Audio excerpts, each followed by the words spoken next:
Hello, and welcome to Helpful Goat Gaming presents Big Gay Orcs. I am Adam Lawver, the ambivalent media manager of Helpful Goat Gaming, as well as Burbage Kemp on the D&D podcast Goats and Dragons. But tonight, I'm your extremely nervous game master, because this is my first time GMing anything at all ever, and I am terrified. But I'm going to try my best. Our players are going to be awesome, and we're just going to have a damn good time. How does that sound, everybody? Yeah. Great. All right. Obviously, I'm not alone. You just heard our cast of players. So we'll be joined by them as well as their characters, which I did pre-roll with each of them one-on-one earlier this week. Their roles, secrets, motivations, and relationships were determined entirely by the dice. So that's fun. Players, as I introduce you, please say hello to our listeners, and I also invite you to share with us your preferred pronouns. I will start by saying my preferred pronouns are he, him, his. Simple enough. Okay, first up, we have the benevolent dictator of Helpful Goat Gaming and the DM of our first Goats and Dragons campaign, The Fates of Rin, Andy, playing the fearless beast speaker, Zogoth. Hey, everyone. I prefer he, his. Thank you. Perfect, Andy. You may recognize our next player as having guest starred as Nehet in The Fates of Rin and Captain Ramsey Everhard in our recent D&D one-shot The Gat Putin Incident. TJ, tonight playing the pious omen scryer, Grok. Good evening, my sexy faces, and my preferred pronouns are he, him, his. Excellent. Thank you, TJ. Next, we have a dear friend of mine who also joined us as Pippa Brintus in the Gat Putin Incident one-shot, Elyse, tonight playing the heartless wilderness ranger Moontooth. Hello, my pronouns are she, her, hers. She, her, hers. Excellent. Thank you, Elyse. We are also joined by another dear friend of mine and avid gamer and fan of games, Parker, playing the destructive master weaponsmith, Salak. Hello, my pronouns are he, him, his.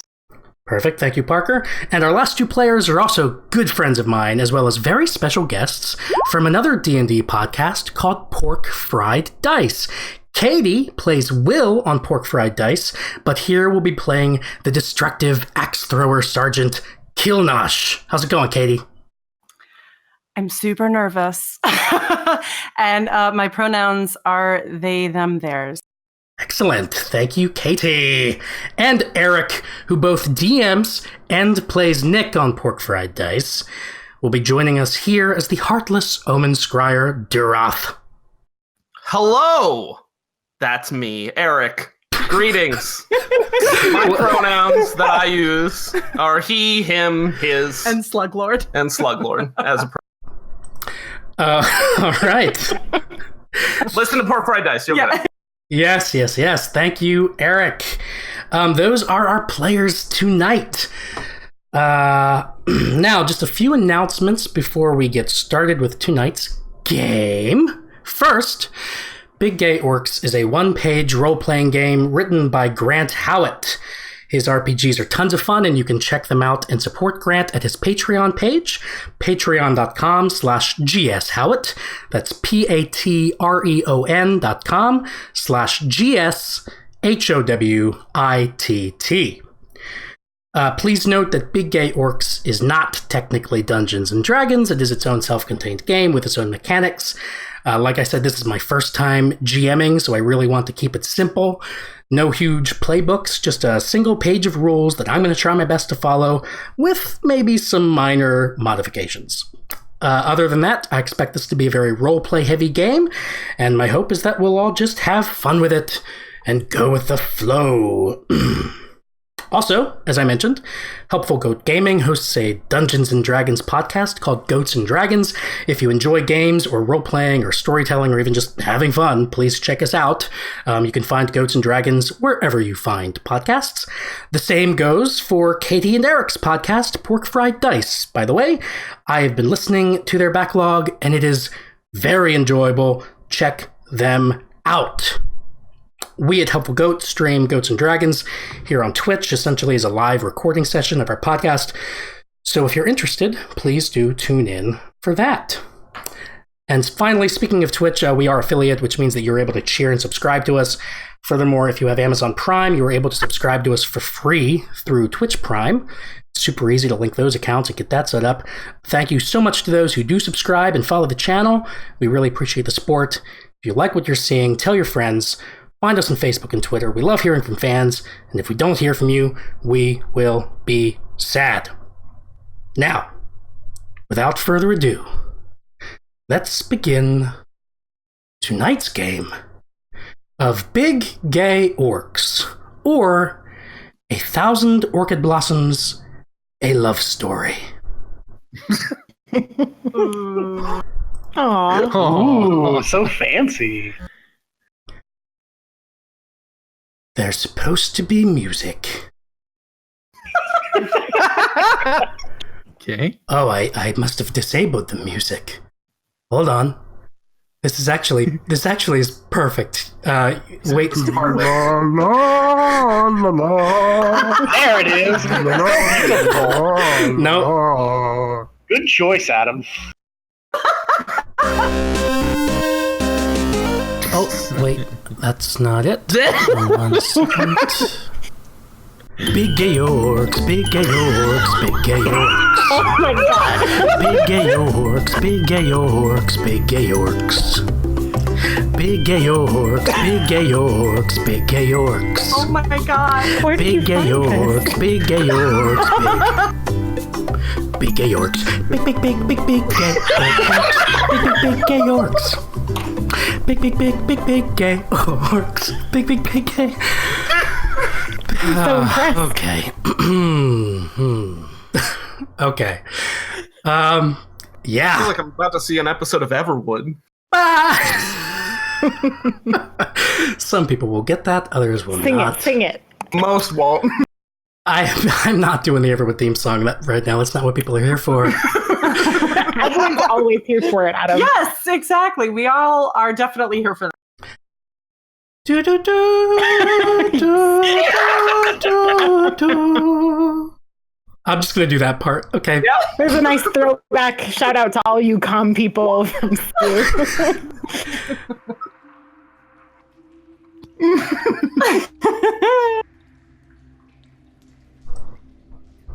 Zogoth wants to play. Hold your horses, map. Zogoth. Hold your horses.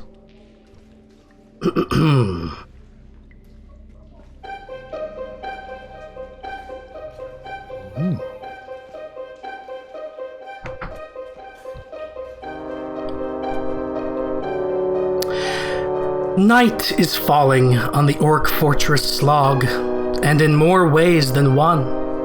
Outside these walls, the war against the elves rages on, and the orcs are losing ground. And within Slog, things aren't looking much better. Supplies are running low, the battlements are in decay, and as of 3 nights ago, the warlord Durzoom is dead by an assassin's hand. You, the remaining orc warriors stationed here, have received orders from the Great Khan herself.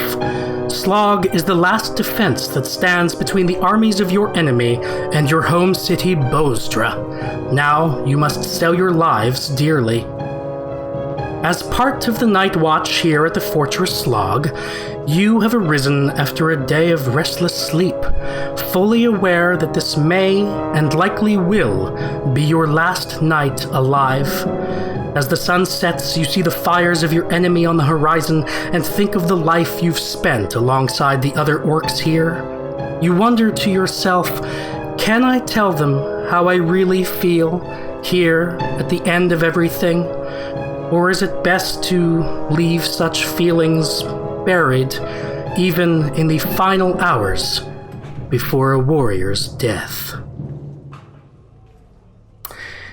You all are here at the Fortress Slog, getting ready for a long, cold night, contemplating your situation. I guess to the extent that orcs contemplate. Didn't catch that. The fortress needs defending. As the enemy to the north keeps sending assassins and scouts your direction, things are looking grim. You do all begin with 20 hope, but you will lose some of that hope whenever something goes wrong. And when you run out of hope, you either leave the fortress or you die. But death aside, you are also contemplating your feelings toward the orcs around you. They might be feelings of friendship and a desire for emotional intimacy. They might be feelings of outright loathing or fear that your deepest, most devastating secret will be discovered by them. Or they might be feelings of romantic or even sexual attraction. The nature of those feelings and what you do with them are up to you. That being said, let's all bear in mind that Twitch has some guidelines about sexually suggestive content, so let's please be tasteful. Speaking of tasteful, TJ. You called my name. Remind us again of your character's name, role, and reputation at the Fortress Slog, and then tell me, what might you be in the middle of doing as night begins to fall? So my character's name is Grok. I am a pious omen scryer, and I am probably sitting in front of a fire, my washboard abs well-oiled and ready for a night of contemplation and sort of foreseeing this bleak future ahead of us. Where do you think you might be? There is a place called the Hall of Omens, or the barracks. You might have just woken up there. What do you think? Oh, Grok only oils his abs in the Hall of Omens. All right, you can move yourself there, or I can. It's up to you. Yes. Where is it? La la la. There we are. Thank you. All right, Eric, could you remind me of your orc's name, role, reputation, and what might you be doing at the moment? So my orc's name is Duroth. He is a heartless omen scryer. And as night falls, Duroth was standing at the top of the watchtower, sort of watching the sun go down and considering what the night might bring for he and his fellow. Amazing. I love it. Okay. Elyse, please remind us of your character and tell us what might you be up to. I am Moontooth, and Moontooth is a heartless wilderness ranger. Moontooth has just come back from scouting the woods and is setting up posts on the walls to watch. All right. And the ever vigilant Moontooth. I love it. Katie, your orc's name, role, reputation, and current activities? All right, I am playing Killnash. I am the destructive axe thrower sergeant. I think Killnash is probably over by the well, hoping to catch a glimpse of the moon and starlight maybe in the water, watching it break as he throws in little pebbles. Fucking up the well water probably, but but we're all gonna die anyway, so Awesome. Love it. Okay, and Andy, same questions for you. Yeah, I'm Zogoth, I'm fearless beast speaker, and well, I'd probably be over here by the boar pens looking out for my beasts. It's gonna be a long night of fighting, and well, I think we need some animals on our side. Awesome. Okay, and finally, Parker, what is your deal? I am Zogoth, the fearless. Bullshit! I'm Zogoth. I am Salak, the destructive master weaponsmith. And I am currently near the ballista, just, making sure it's working okay and making some new modifications I've been thinking of. And also trying to stay as far away from Zogoth as possible. I wonder why. Throwdown. For anybody He who knows what he did. For anybody who doesn't know, Salak, what is a ballista? So ballista is like a big giant crossbow. Ballista. That's how I say it. I only ever saw it listed in Age of Empires when I used to play that back when I was a little orc. Can we all agree that our ballista's name is Ballista Flockhart? Perfect. So I'm making some upgrades to Ballista Flockhart. All right. Excellent. I'm currently installing a Harrison Ford to the back. It's kind of like it helps stabilize the ballista. Moontooth immediately runs over and says, "No, she was perfect how she was."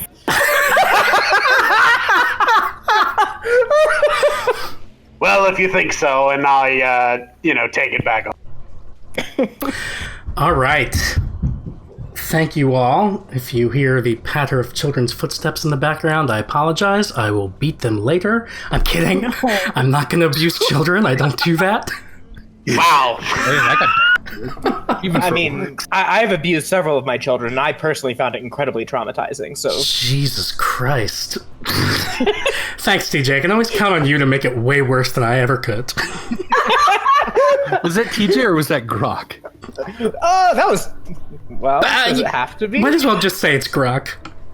Okay, so... that was the orc. Thank you for the introductions. All right, well, I'm going to kick us off with a quick roll, and I think I will do these publicly for everybody to see. I'm going to roll a d3 to see what event will get us started.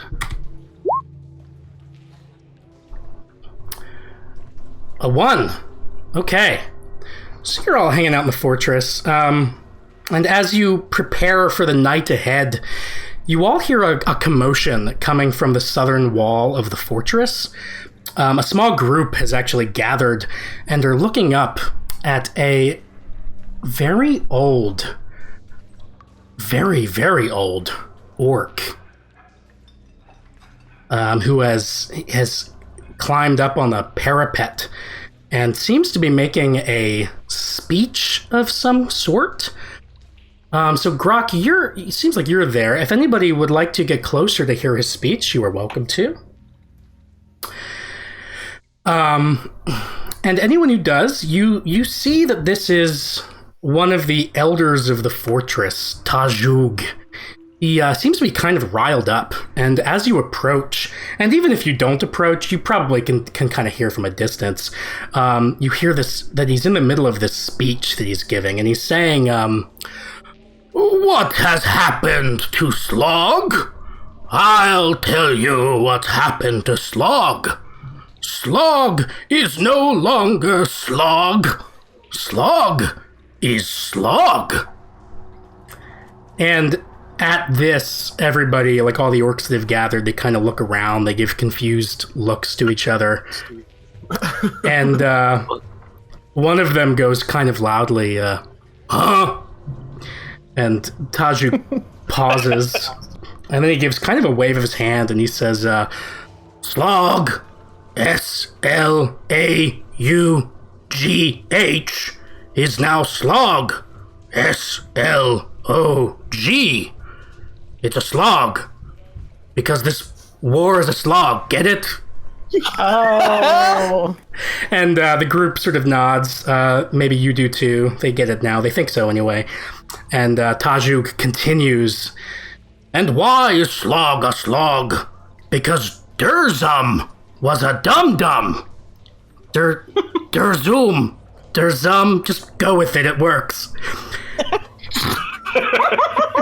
And Arguing with old man. I just assume that you're all gonna give me shit. And because in the 3 days since Durzum's assassination, not one worthy successor has stood up to take his place as warlord. You're a pathetic lot, every single one of you. And he seems to have wrapped up now, and he's trying to walk across the parapet and down the steps, but he is going extremely slowly because of how very, very old he is. Like at this rate, it's going to take him a long time to go down these stairs. And meanwhile, the orcs that have gathered are kind of grunting and murmuring and looking around to see if anyone will maybe step up to try to be warlord. But yeah, what would you all is like going to do? Can I go ahead? Yeah, what's up? Moontooth's going to intercept him at the stairs and kind of like bump his shoulder really hard and hopefully knock him over. Like off the wall? You want to knock Tajug over? Yes. Okay, so things are going off the tracks immediately. Okay, so give me a regular roll, to see maybe what happens. I rolled a 1 on the black and red 5. Okay, so that's a mixed success. You don't get everything you want, so you do try to knock Tajug over. Now, I believe the black 1 means that something about my secret shows through. Yes, and okay, I will. Yeah, what do you think? Yeah. So he starts to stumble, and Moontooth notices that like it looks like he's actually going to teeter all the way down the stairs and like take a full-on tumble down the stairs, and kind of like very as surreptitiously as possible steadies him at the last second. Okay, all right, perfect. That you just did my job for me. Thank you so much.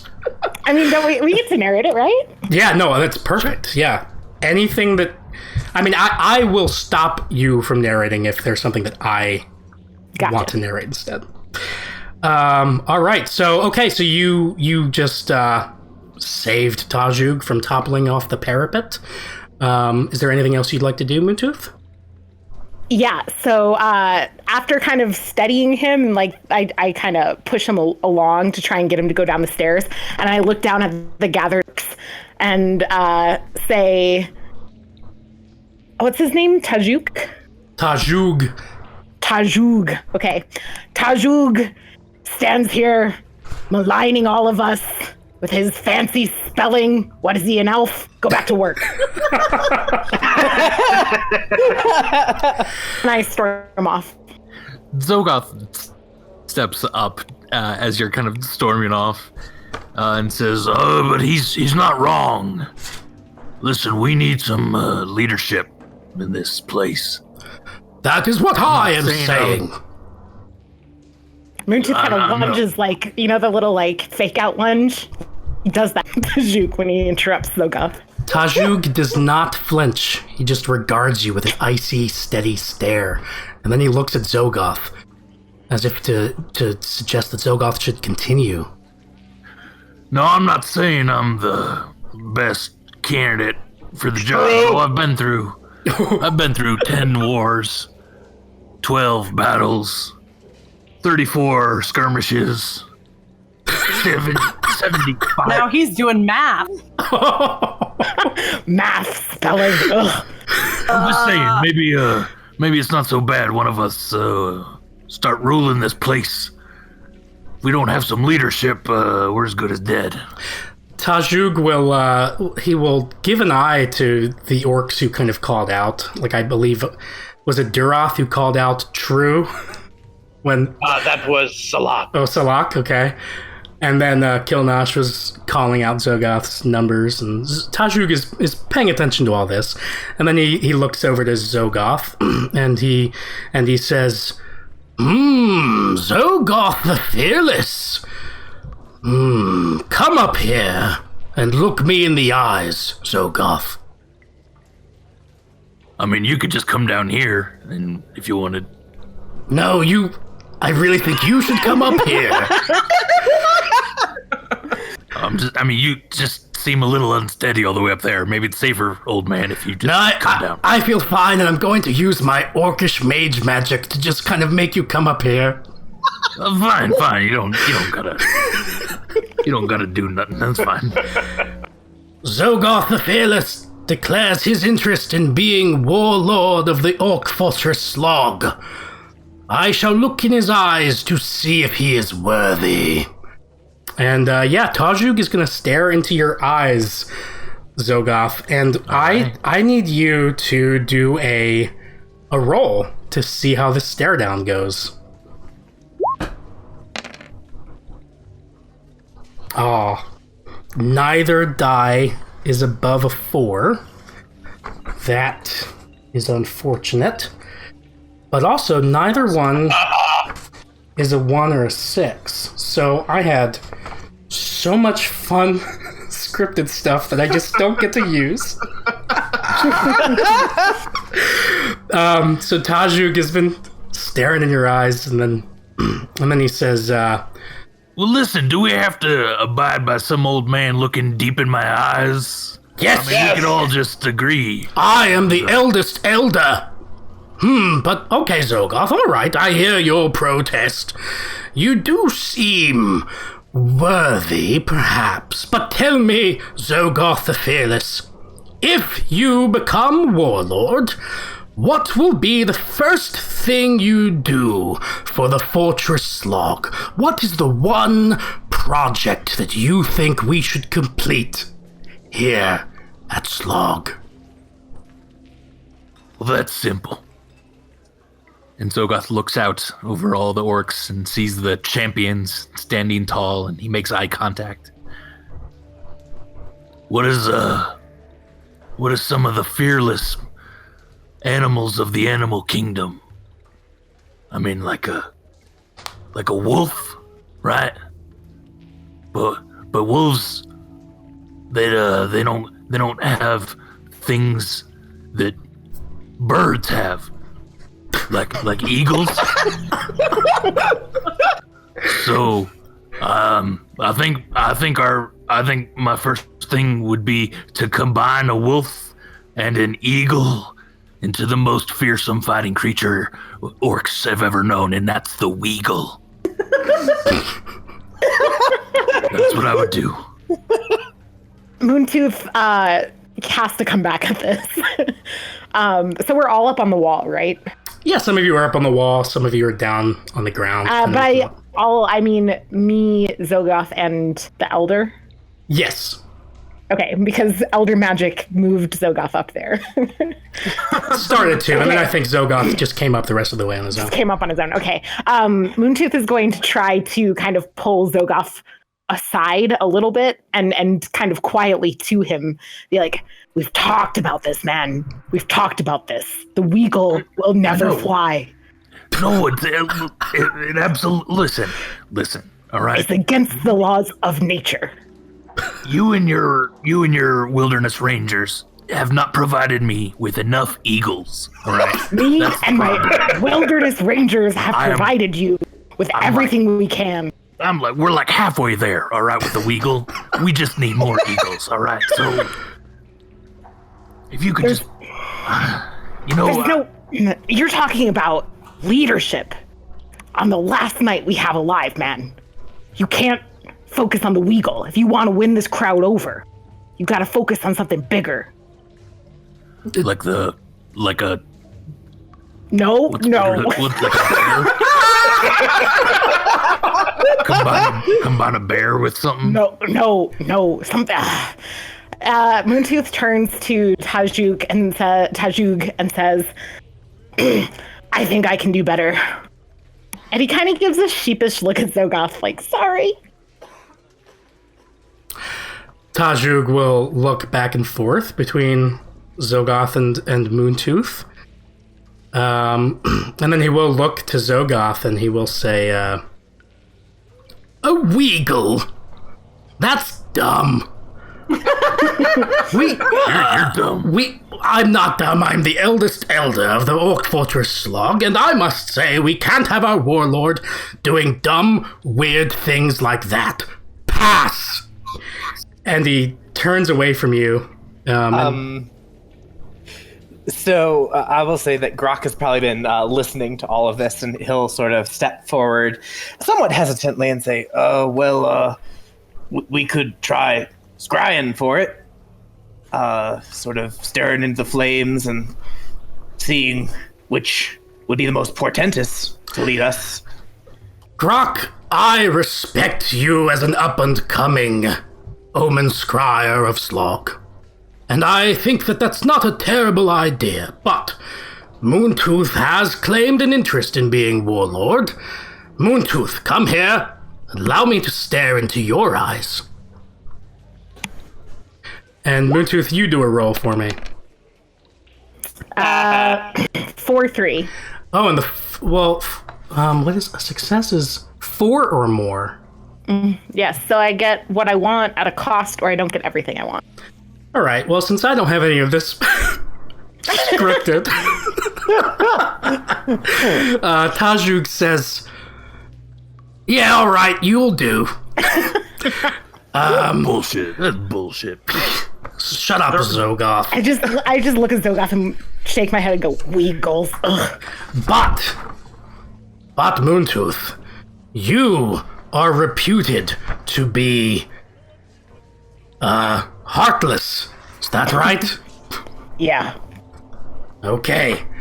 Then the cost at which you become warlord is that you must, at the risk of your reputation, go around all of the orcs here, or just like the other 5 main ones, and the champions, the orc champions, yes. Thank you, Zogoth. And say one nice thing about all of them. And if you can do that, then you can be warlord.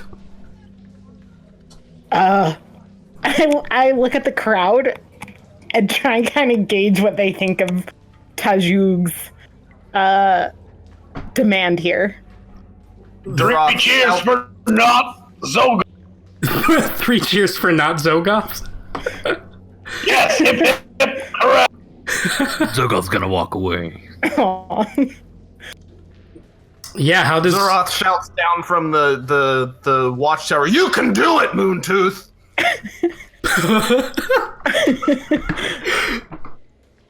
Okay.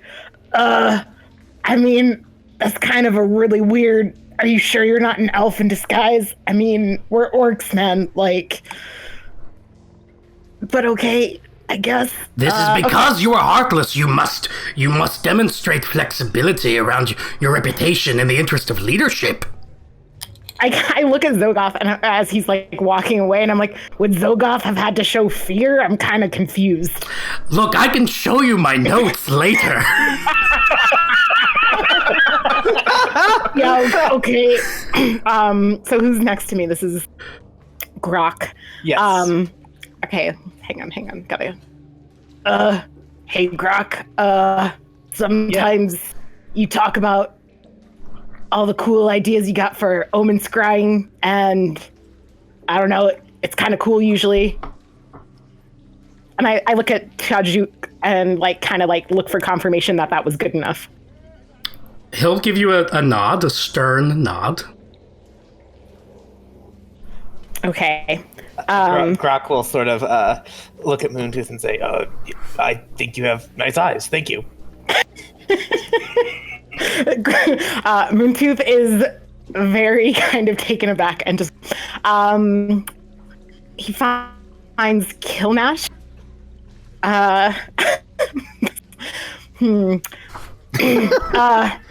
Killnash, I guess I really wish that you hadn't ruined. Yeah, so Tajug, if you looked at Tajug will give you a bracing nod, like you can do it, Moontooth. Okay. Tell him how you feel. Okay, I really wish you hadn't destroyed my essential oils. Sorry, it's so funny. But I guess now you smell nice. You do smell very nice, Killnet.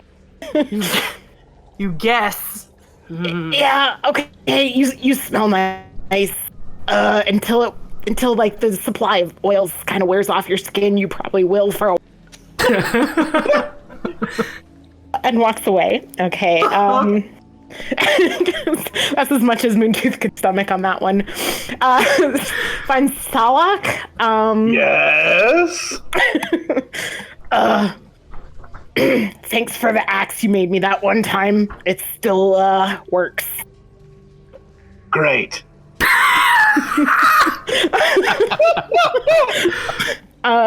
Finds Duroth.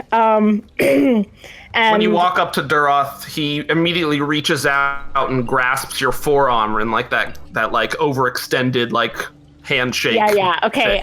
You get one back. Like it's immediate. Just the full on overextended handshake.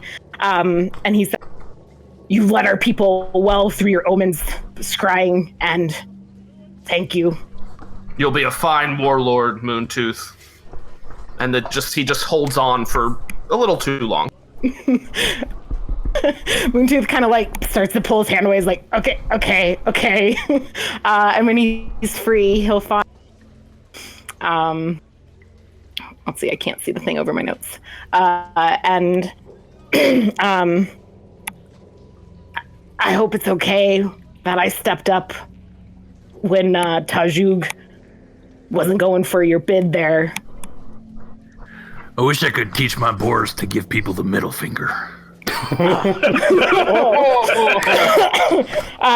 Moontooth kind of looks at his feet and shuffles, and he's like, "Your boars, they're really beautiful. They're fine specimens of nature." And walks away, kind of sad. Wow. That was really good. It's true they are. God damn it. Moontooth is right. All right. Yeah. So Moontooth, if you come back up, Tajug will say, "Well done, Moontooth. Well done. Here at the end of everything, you have demonstrated true courage, the courage it takes to be warlord. Keeper!" And an orc known as the Keeper will come up carrying the talisman, the warlord talisman, and hands it to Tajug, and Tajug will offer to put it around your neck if you'll take the position, Moontooth. Yeah, Moontooth kind of bows his head down low enough for Tajug to hang the talisman.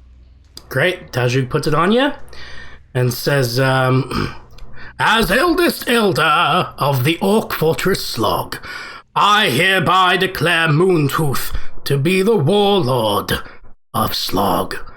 Everybody grunt orcishly in approval."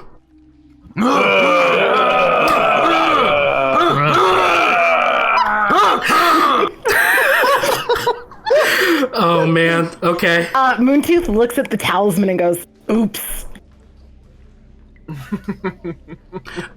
I don't get it. Wait, what? Like, oops, I didn't mean for that to happen. Oh, well, it did. And so now you're warlord. I could have been worse. So now the crowd is dispersing. The Keeper, you see the Keeper, Gonk the Keeper, kind of offer to help Tajug down the stairs, but Tajug waves him off. And so Gonk goes away, and you never see him again, basically. And I don't want you to interact with him. He's dead, so he's gone. And yeah, so anything else Adam, that you'd I'd like like to do? to real quick suggest that my hope went down probably with Moontooth becoming warlord leader. Yeah, I'm willing to say that actually counts as a D3. You're hurt a little. So if you roll a D3, Okay. so you lose one hope. All right.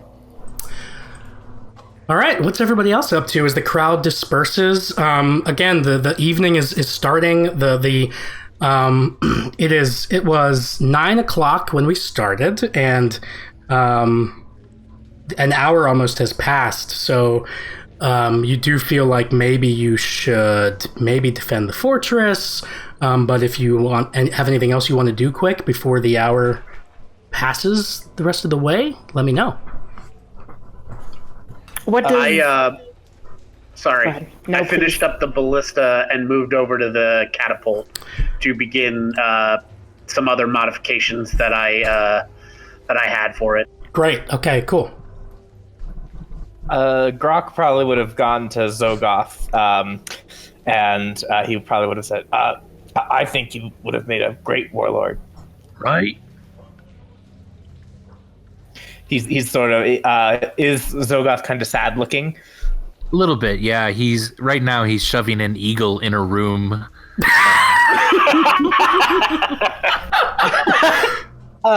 is my last eagle. And he's just shoving in a room with a wolf. Grok will put a slightly oily, very platonic hand on his friend's broad, muscled shoulders, and just sort of stay with him and try and cheer him up. Yeah, well. Nothing. That's it. Yeah. Totally. Anyone else? I just wanted to ask what you mean when you say it's like we could defend the fortress. Is this like at every hour mark we have like defense things to do? I haven't really decided. Okay. Basically, if you do anything at all vaguely like professional, I guess I will count it as like you helped defend the fortress that hour. So Salak, for example, he was working on the ballista and the catapult, so he's helped. Zogoth is riling up his boars. Yeah, in case they get in the walls. Their boars will eat them. That's fine. Yeah, Zogoth is helping with the boars and with the Weagle project. I'll count that as helping to defend the fortress. Yeah. If we can get that done tonight, that'd be great. Yeah. And Grok is giving him moral support, so I'll count Grok as helping to defend the morale of the fortress. Moontooth wants to check in with Duroth about the omens, as like specifically asking to like read omens so that Moontooth knows what to do next in terms of directing people for preparing for the attack. Yeah, it looks like Duroth was actually kind of like looking to, like talk with you again. So it's not hard to find him. He's kind of lurking nearby. So he's right there. Duroth, can you do the thing? Read the omen. I need to know what to expect tonight. Yes. Let us go to the Hall of Omens. Come. I'm gonna chime in here actually. Is there a specific omen that Moontooth wants Duroth to read? I guess like the omens in the hall, huh? Yeah, just kind of anything, any read he can get on. Yeah. Like how the night might go, or where the elves are, or anything of the sort. Totally. Yeah. So it's actually interesting. So as you are heading for the Hall of Omens, you do hear a sound, a noise coming from the barracks. It sounds like a big fight has started there. But it doesn't actually sound, for some reason, like, it doesn't sound like a normal, like, brawl between orcs. There's something odd about it.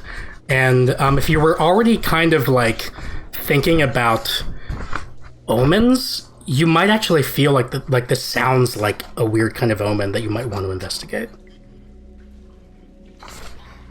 For what it's worth. Yeah. I would probably follow Duroth's lead there if you want to. Yeah, Duroth would stop in his tracks and his eyes would just kind of roll back in his head, and he would say, "An omen. An omen." All right, so do you head to the barracks to see what's going on? Yes, I'm interested in this omen. Yeah, Duroth just beelines right there. All right, so you go to the barracks, and yeah, there are two squads brawling. Does anybody else head to the barracks by any chance? Is it just Duroth and Moontooth? I'm really close. Could I? Yeah, Kilnash, she could be there for sure. And the other three are occupied. So yeah, there are two squads brawling. And this is the Morning Gate Squad and the Morning Ranger Squad. And it's definitely normal for orcs to get into these kinds of fights here at the Fortress Slog. But what's strange is that these two squads are actually brawling in their sleep. Like, they're all sleeping. You could say they're sleep brawling. And you've heard that this happens sometimes. Sometimes an orc will brawl in their sleep. But it's definitely very odd for 6 orcs to all be sleep brawling at the same time. But you do notice that they're not so much brawling as they are almost like just hitting each other with their pillows, like playfully in their pajamas. I mean, they wouldn't call them pajamas, and neither would you, but that is essentially what they are. So yeah, what would you like to do? I just look at Duroth completely perplexed. Duroth would want to just doesn't want to stop them at all. He wants to just look and listen to see if there's anything, like something obviously triggered his super omen scrying sense. Yeah. It's definitely tingling. Yeah, I mean, so you've definitely heard that it's not safe to wake up an orc while he's sleep brawling. Oh. So definitely, like, waking up 6 of them mid-sleep brawl might be even worse. So yeah, you're trying to kind of listen. They're not, I mean, they're kind of grunting. They're like sleep grunting as they brawl. But yeah, would you like to go ahead and try to, like, scry this as a potential omen? I think that there's, something that he's picking up here. Yeah, because some of the other orcs in the barracks they're kind of unsettled by what's going on, because it is very strange. They're not sure if this is like a magical effect, like maybe an attack by the elves, or if it's some kind of sign, who knows. So, if you want to check that out, why don't you give me a roll with power, since the action has to do with your role as Omen Scryer. Sure. And as he scries, he's going to announce to anybody that's watching to say, "This is an omen, an omen, an omen."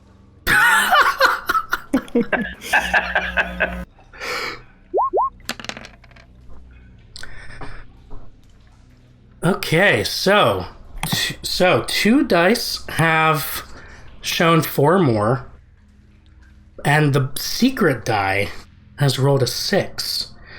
Okay, so describe your omen scrying position, or is there anything in particular that you do when you scry an omen? So in this situation, what I'm going to do is I'm going to move in the midst of them, kind of right in the middle of it. Seeing as the main weapon of choice is a pillow, I don't fear for my life too much. You do get hit by a pillow, and it does hurt a little. So go ahead and roll a D3 to see how much hope you lose. Oh, man.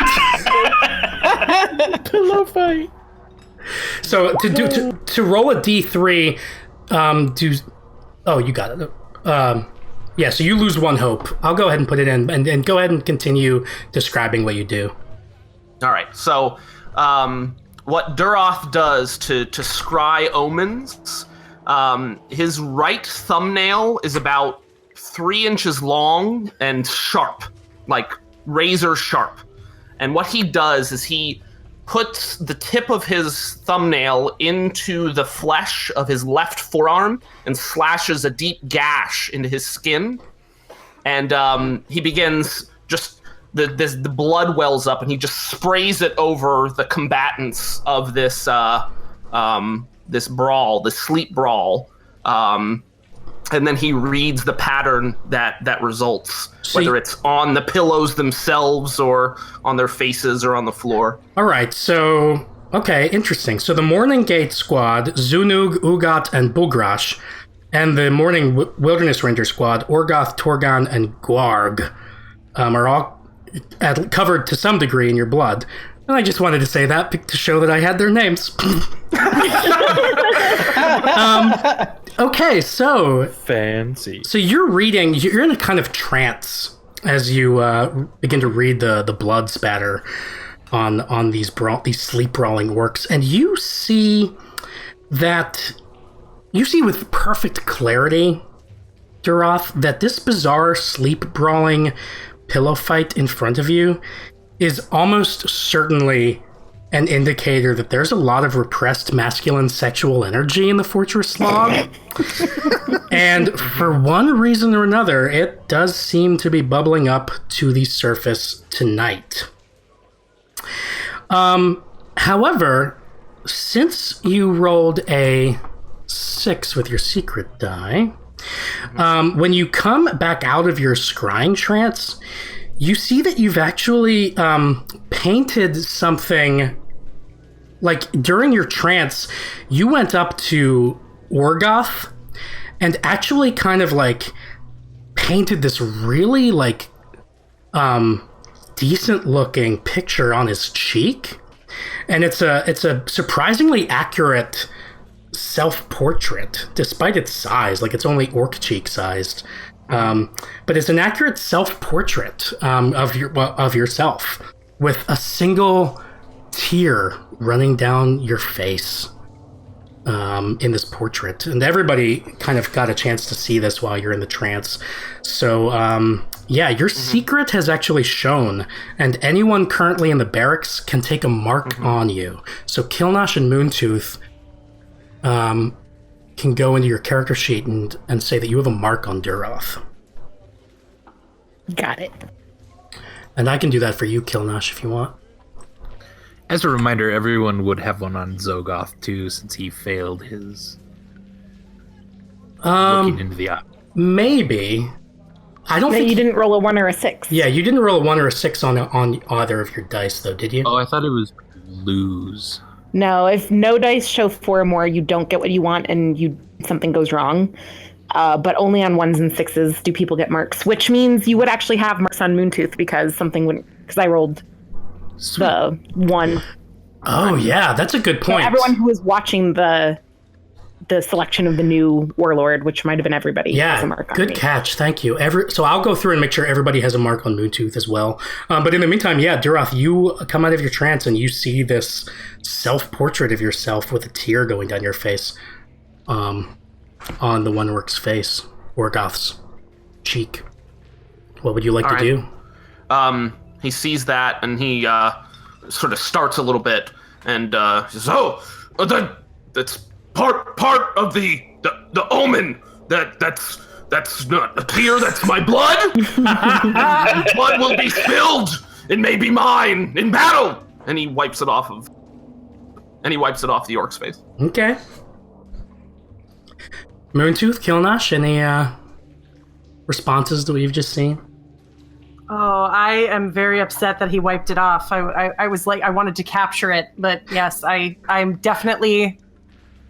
He like reaches out like in frustration that he wiped it away, but it's quiet. Nice. I kind of look around, still pretty perplexed. I'm like, so what does that mean about the battle that's coming? Yeah, Duroth, you didn't get anything about the battle from this omen. Just about the repressed masculine sexual energy. Yeah, so Duroth to Moontooth says, Moontooth, the omens have spoken. You will be a fine warlord, and you will lead us well in this battle. Oh. Moontooth kind of straightens up a little and nods once and just walks out of the barracks. I think Moontooth would also return to his post at the gate and keep watch as an attempt to defend the fortress. Great. Okay. Any last interaction you want to fit in before the rest of the hour passes? Kilnash and Duroth, and Salak, if there's anything that you want to be doing out there by the catapult. I think I would like to go to wherever I might have some privacy. I don't know the thing that we discussed, Adam, earlier, like my secret, basically. Yeah. Where would I go to do that? Yeah, so you actually I mean, it's masturbation, right? Right. So You all know that secret. You actually, there's like a supply tent in the barracks. Like, do you see me pinging this one up here in the corner by the ballista? Yes. You actually have like a little corner in there that's kind of like cordoned off from the rest of the tent there by like fabrics and shit, I guess. Orcish fabrics. And so if you want to go there, you can. It's up to you whether you want to. We can have the other players like deafen themselves for a moment if you don't want the other players to know, or you can just count on the players to like be able to distinguish between, okay, I know Kilnash's secret, but my character doesn't. It's up to you. I think, I mean, I don't know how much time we would have left. It was just, like in the hour, but I would probably just head there and with that image in mind is basically, okay. Yeah, it's masturbation, yes. But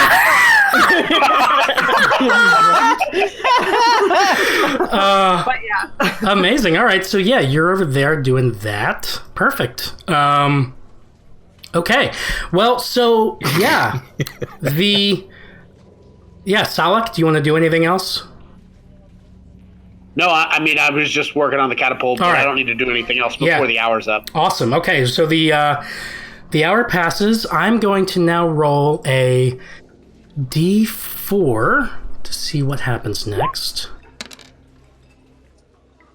So that's a 1, and I'll add the number of orcs who didn't defend the fortress in hour 0. So that's 2. So 3. Okay. All right. So Durath and Salak, you're pretty close here. You will. Durath, where are you right now? You think after you left the barracks?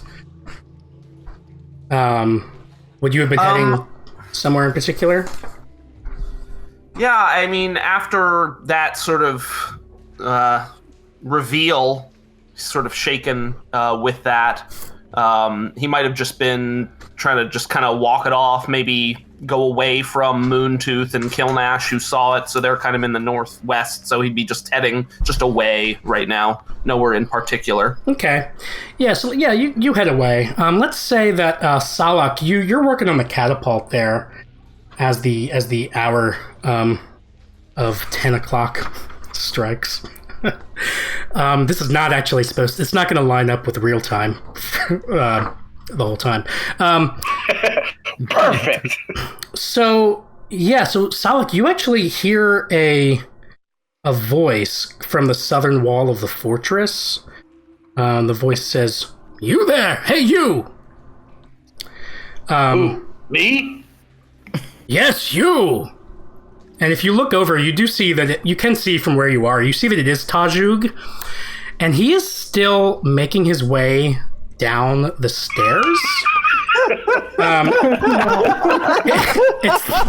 I wish that I had completely succeeded and just killed this guy from the get-go. It seems like it does seem like he's had to stop several times to take some long breathers, and nobody has helped him at all. And you go over to him, maybe, and he says, "Can I have your support, please?" Of course. Yes, just lay your hands on my shoulders and I can give you an orc back ride. All right, he waves his hands at you. He pushes you away and he says, No, not with the stairs. I'm not an invalid. I mean, can I have your support in my bid for warlord? Your bid? Yes. I have had time to think about it while descending these stairs over the last hour. And I think my life has built to this. Moontooth is weak.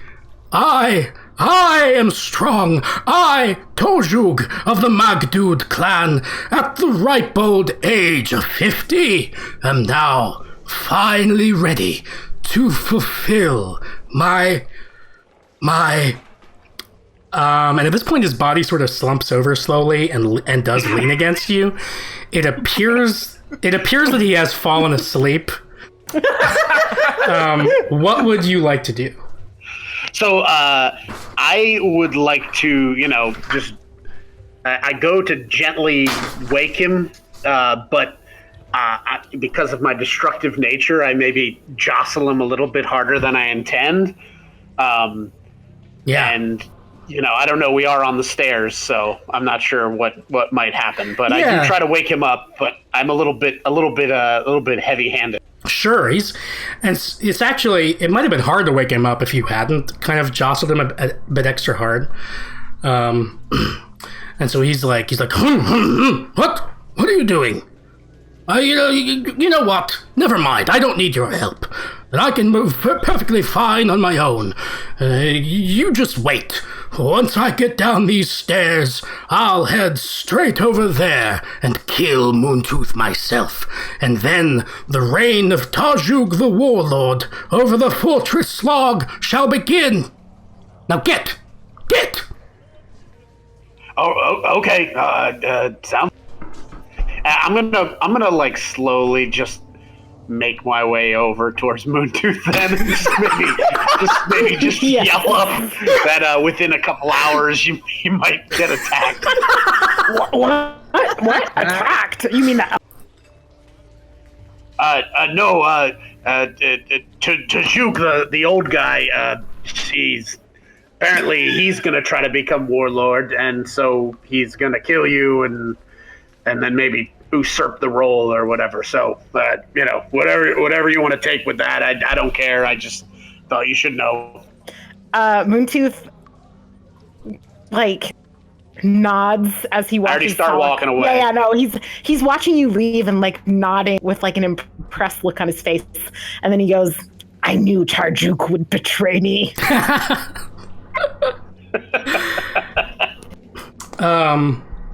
What else is everybody else doing right now? Is this the start of hour 2? It is. I am technically treating it as hour 1. Like we had hour 0, now this is hour 1. So cool. Yeah. What's everybody up to?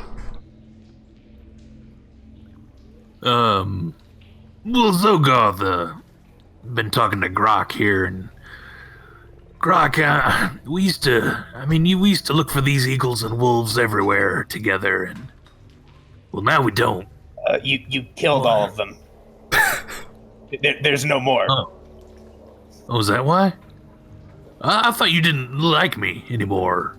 Like we're not hanging out looking for wolves. There have been a lot of omens. My nails aren't long enough for me to see as many as my master. But. Yeah. Doroth, he's kind of a dick. You ever look for omens on your own? Kind of do your own thing. Doroth is a great omen master. I know that you don't like him, but he has taught me all I know. And I'm gonna jab a pathetically short nail into my arm and just give myself a little welt and then sigh.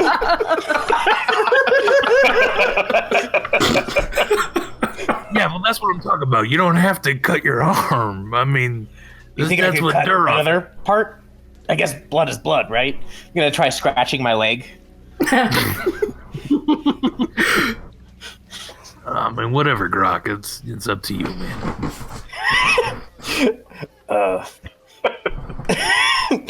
But no, I still like you. I just don't know about this Weagle project. I haven't seen any Weagles in the flames of yet. Well, that's what I'm saying. We gotta make a Weagle, and then you can omen it and tell everyone else that it's not such a horrid thing against nature. You know what I'm saying? The thing about I think the Weagle omens will be very is beautiful. The thing about omens is you should read them before something happens. That's the trick. Oh well, I don't know about that. I'm not an omen nerd. I'm just a simple beast speaker, Well, you got some of the boars to like raise their hoof. Like, what's that about? Like, I'm trying to teach them to flip people off, but they it's don't not working yet. They don't have fingers. Yeah, I can see how that would be difficult. Yeah, I gotta breed fingers into them first, and that takes years. Well, when you do it, I'll call you the Great Finger Breeder. But Yeah, sounds good. What's everybody else up to? Moontooth would, I think, okay, there's two things Moontooth wants to accomplish, and they're kind of stuff, so you can tell me how much time they would take. Okay, yeah. First, Moontooth would want to be organizing troops, like taking his new role as warlord kind of seriously. He'd want to like make sure like that the scouting party is like out as they're supposed to be, like check in with any like captains or guards who are kind of in charge of their troops and kind of try and like rally morale. Okay, what's the other thing you want to? The other thing is find Grok. So we can do that if we want to start there. Yeah. Okay. Would this be after or during Grok and Zogoth? You come up while Grok and Zogoth are talking about breeding fingers into boars? Okay. So Moontooth at like right around that point, Zogoth is shaking his head, like looking at the ground, like, I'm telling you, man, can't you just... And Moontooth produces from his pocket a little packet of like grubs that he scrounged up while scouting last time he was out in the wilderness. I know it isn't much, but maybe instead of fingers, just focus on the beasts as they are instead of the beasts as you want them to be, and just kind of hands over this little packet of grubs. He takes it and he looks at it and he says, "The beasts we are." Puts it in his sack. Kind of shakes his head and, "Hey, Moontooth, you want to see what I taught my boars to do? Hey, boars, Moontooth." And then they all go. Moontooth like is a little obtuse and kind of like nods and is like, very, very impressive. They know my reputation. They know to be on guard. They know my reputation. They know to be on guard. That's you. That's what you sound like. At least I don't do math or spell. Shut up. Grok's gonna like intercede and be like, friends, let's not open hostilities this early in the night. We need to save it for the elves. And I'll sort of like nod a little sheepishly to both of you. Yeah, thanks, Grok. Actually, I came here to talk to you anyway. Duroth tried to read an omen for me. I wish I was half the omen squire he was. Yeah, about that. We didn't get much except that, well, the troops are rowdy.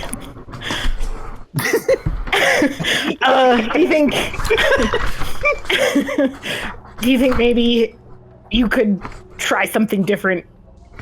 Find out when the elves will attack.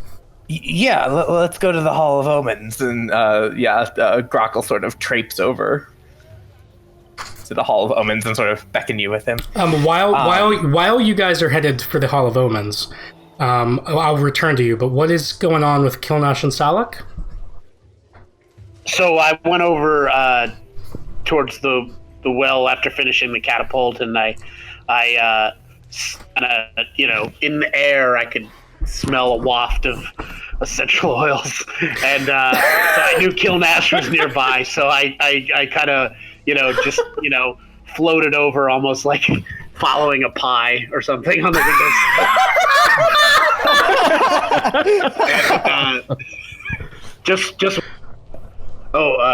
Kilnash, I just wanted to ask you how the axe was that I made for you.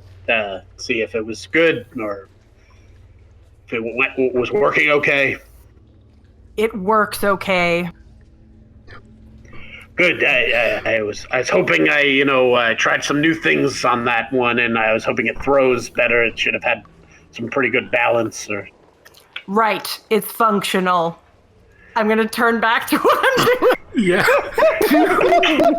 Which is what? Okay, Does then. Salak see what you're doing, Kilnash? Is there any way that he could? I mean, I guess. If Salak would go out of his way to try to see it. Right. Yeah, I mean, like, if your back was to me, I wouldn't necessarily, insert myself in front of you, but I would just, be talking to your back. I guess you're hunched back. Yeah, my hunched back. Well, I'll let you get back to it, whatever it is you're doing. I'm sure it's very important, so enjoy the axe, that's all. Thanks. Yeah, thanks. All right, that was perfect, and it was just enough time for Moontooth and Grok to get to the Hall of Omens. So Is Tarjug around? Has he made it stairs, or I'm just worried about when this confrontation. As you enter the Hall of Omens, you saw that he was still on the stairs. He's taking his time. Okay, all right, he's taking his time. Cool. So Grok, you want to help Moontooth by scrying any kind of omen. Yeah. So basically, what Grok would do is first he'd hand Moontooth basically a thick pair of tube socks and say, "Here, put these on. It keeps the impurities away." So, and it takes Moontooth a long time to get these tube socks on, way too long. They are uncomfortably tight. They're 2 sizes too small, and Grok will sort of say, "Yeah, sometimes I have to wear 2 or 3 to keep the impurities away." But I tore this one. He's gonna open a chest. He's just got a full chest of tube socks. Moontooth is rummaging for the biggest one he can find. It's thanks. All right, so we want to know how the battle's gonna go. All right, my nails aren't long enough, so I have to do this a little differently. So he's gonna go up to the table. There's probably a table and a brazier in front of him.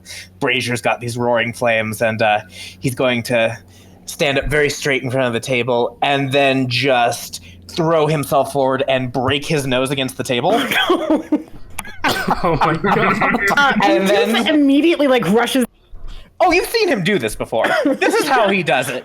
And then he's going to sort of stand over the brazier, almost falling into the flames, mind you, and sort of scry out what he can about this as his blood dribbles into the fire. Yeah, so Grok, give me a roll with power to see how you do here with this omen scrying.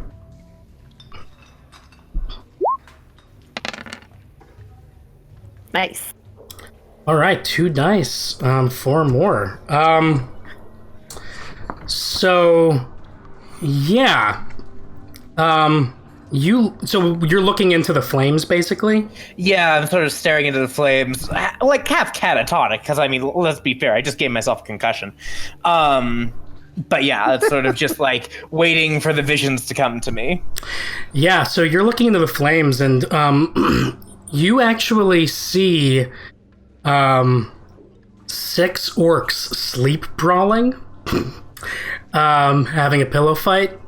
So you might have heard that this was going on in the barracks, but now you're seeing it really clearly in the flames. And then you see 6 elves also enter, and they also start sleep brawling amidst themselves.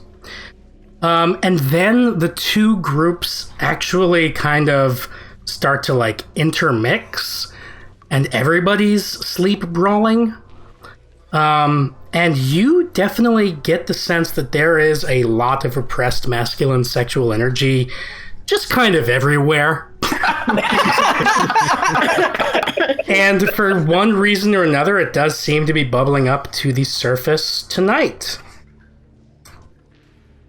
And you come out of your scrying trance, and you are really concerned about that repressed masculine sexual energy. And also it is interesting that you saw the elves kind of enter that scene also. Did I see it happening in our barracks? It's hard to say, but if you had to guess, you would say, like, yeah, you could see some kind of blurry features that kind of did remind you of the barracks, yeah. That, so, like, if you had to guess, if Moontooth was gonna, like, put a knife to your throat or something and make you guess, you would guess that maybe, yeah, you foresee the elves, coming, like, getting into the fortress and sleep brawling, maybe? So after all of these visions, Grok will say, Moontooth, I saw the elves in with the orcs, and they're sleeping and brawling, and I think we should go to the barracks. And he's going to turn and start to walk toward the barracks, think about it, go to his chest of tube socks, put on 2 pairs, and then he's like, come on, we gotta go to the barracks. Just to be safe, Moontooth grabs like 5 like tube socks and starts like putting them on his hands and follows.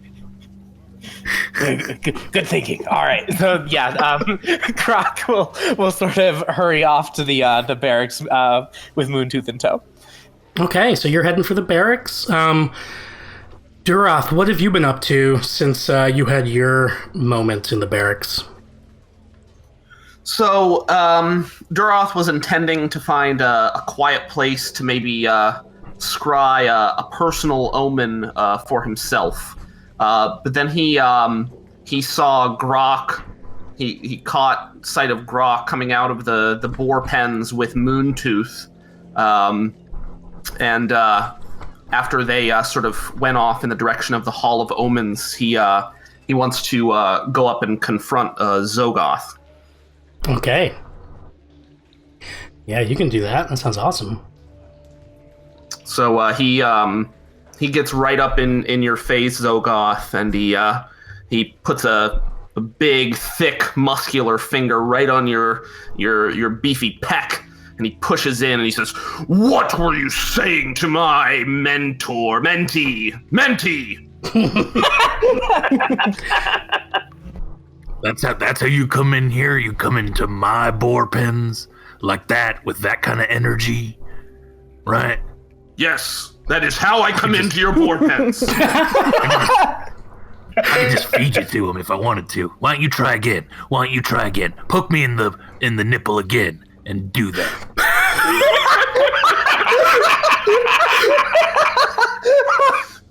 He pulls his finger off of you, and then he just very slowly, deliberately just starts towards your nipple. And if you don't move, he just places it right on it, just slowly applies more and more pressure, all while just staring you right down. Yeah, staring me down. Listen, I could talk to my friend Grok. Whatever, we can say whatever we want to each other, all right? You can't fill his mind with stupid little omens anymore, all right? Stupid little omens. These omens are what direct us. These omens are what guide us. These omens are what lead us to victory. You sound so stupid right now.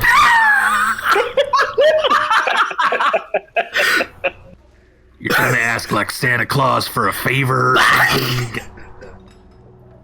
You're the worst. Santa Claus was actually a past warlord of the Orc Fortress Slav. Yeah, Claus. Claws. Yeah. He had lots of claws. Listen, stay away from Grok. He does not need you filling his head with your strange ideas, your intermixing of breeds, whether that be animal or otherwise. Look, we can intermingle our breeding parts. Wait, what'd you say? Distracted by the finger on the nipple. Yeah. The finger's still on the nipple? Oh, it is, absolutely. Can you either remove it or go to the other one?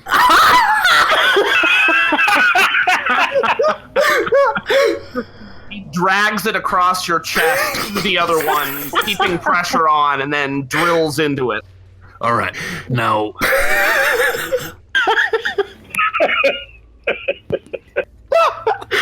Look, I'm going to do whatever I want with Grok, all right? We were friends way before you entered the picture, and you just poisoned him, all right? So you all just need to stay out of it. And at this, he'll turn back to his boars. Why don't you just do what you're doing? Just stick with your boars and leave the real meat of this fight we're amongst to the rest of us, to your betters. Yeah, I'll deal with the meat however I want. Awesome. Can I be making my way over to try to find Duroth? I don't know how long that would take. Yeah, I would love to. Yeah, you would have been heading over. You come over to find Duroth. He had his nipple on Zogoth's, or his finger on. What?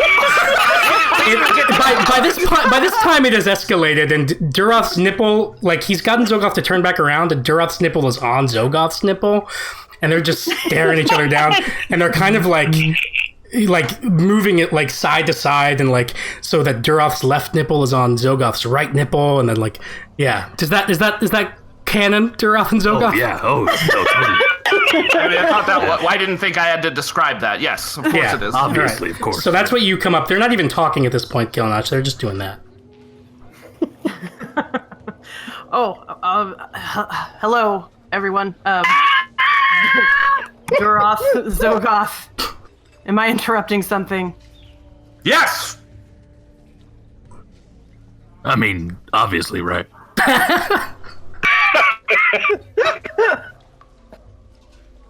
What? Oh, are you both? Yes. We have two. You're clearly interrupting something.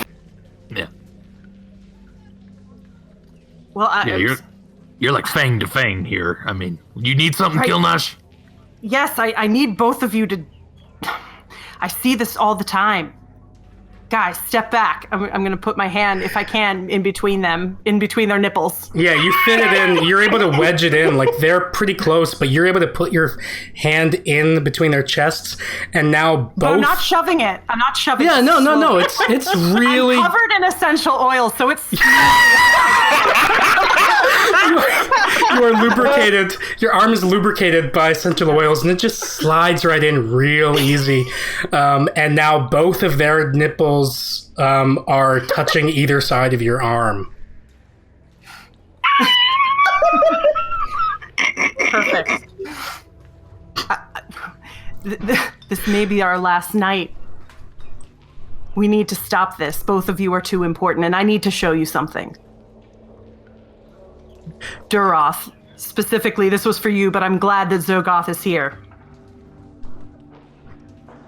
I'm going to pull out something that I've been working on, and it's like you said there were cloths in that tent area? Or yeah, there was all kind. Basically anything that you would have needed, it was in there. Sweet. It's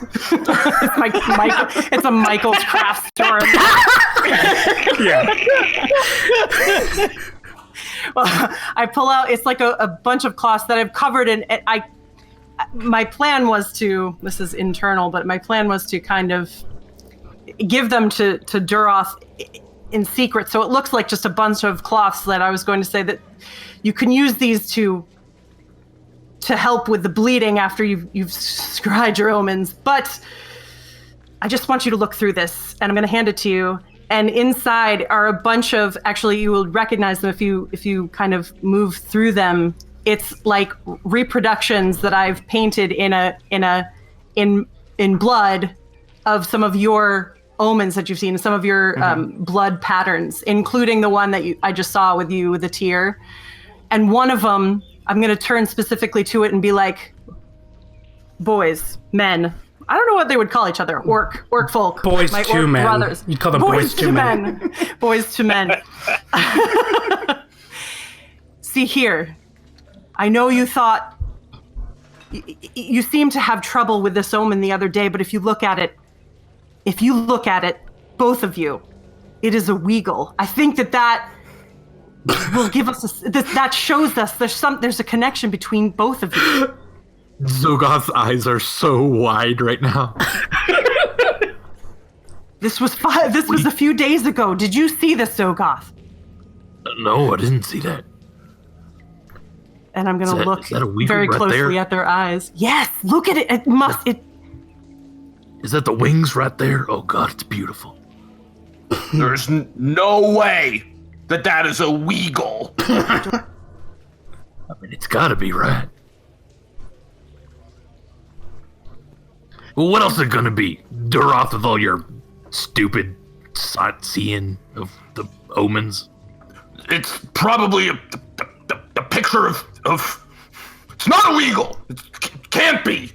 No such thing. There will never be. A Weagle will never save us. A Weagle will not do such a thing.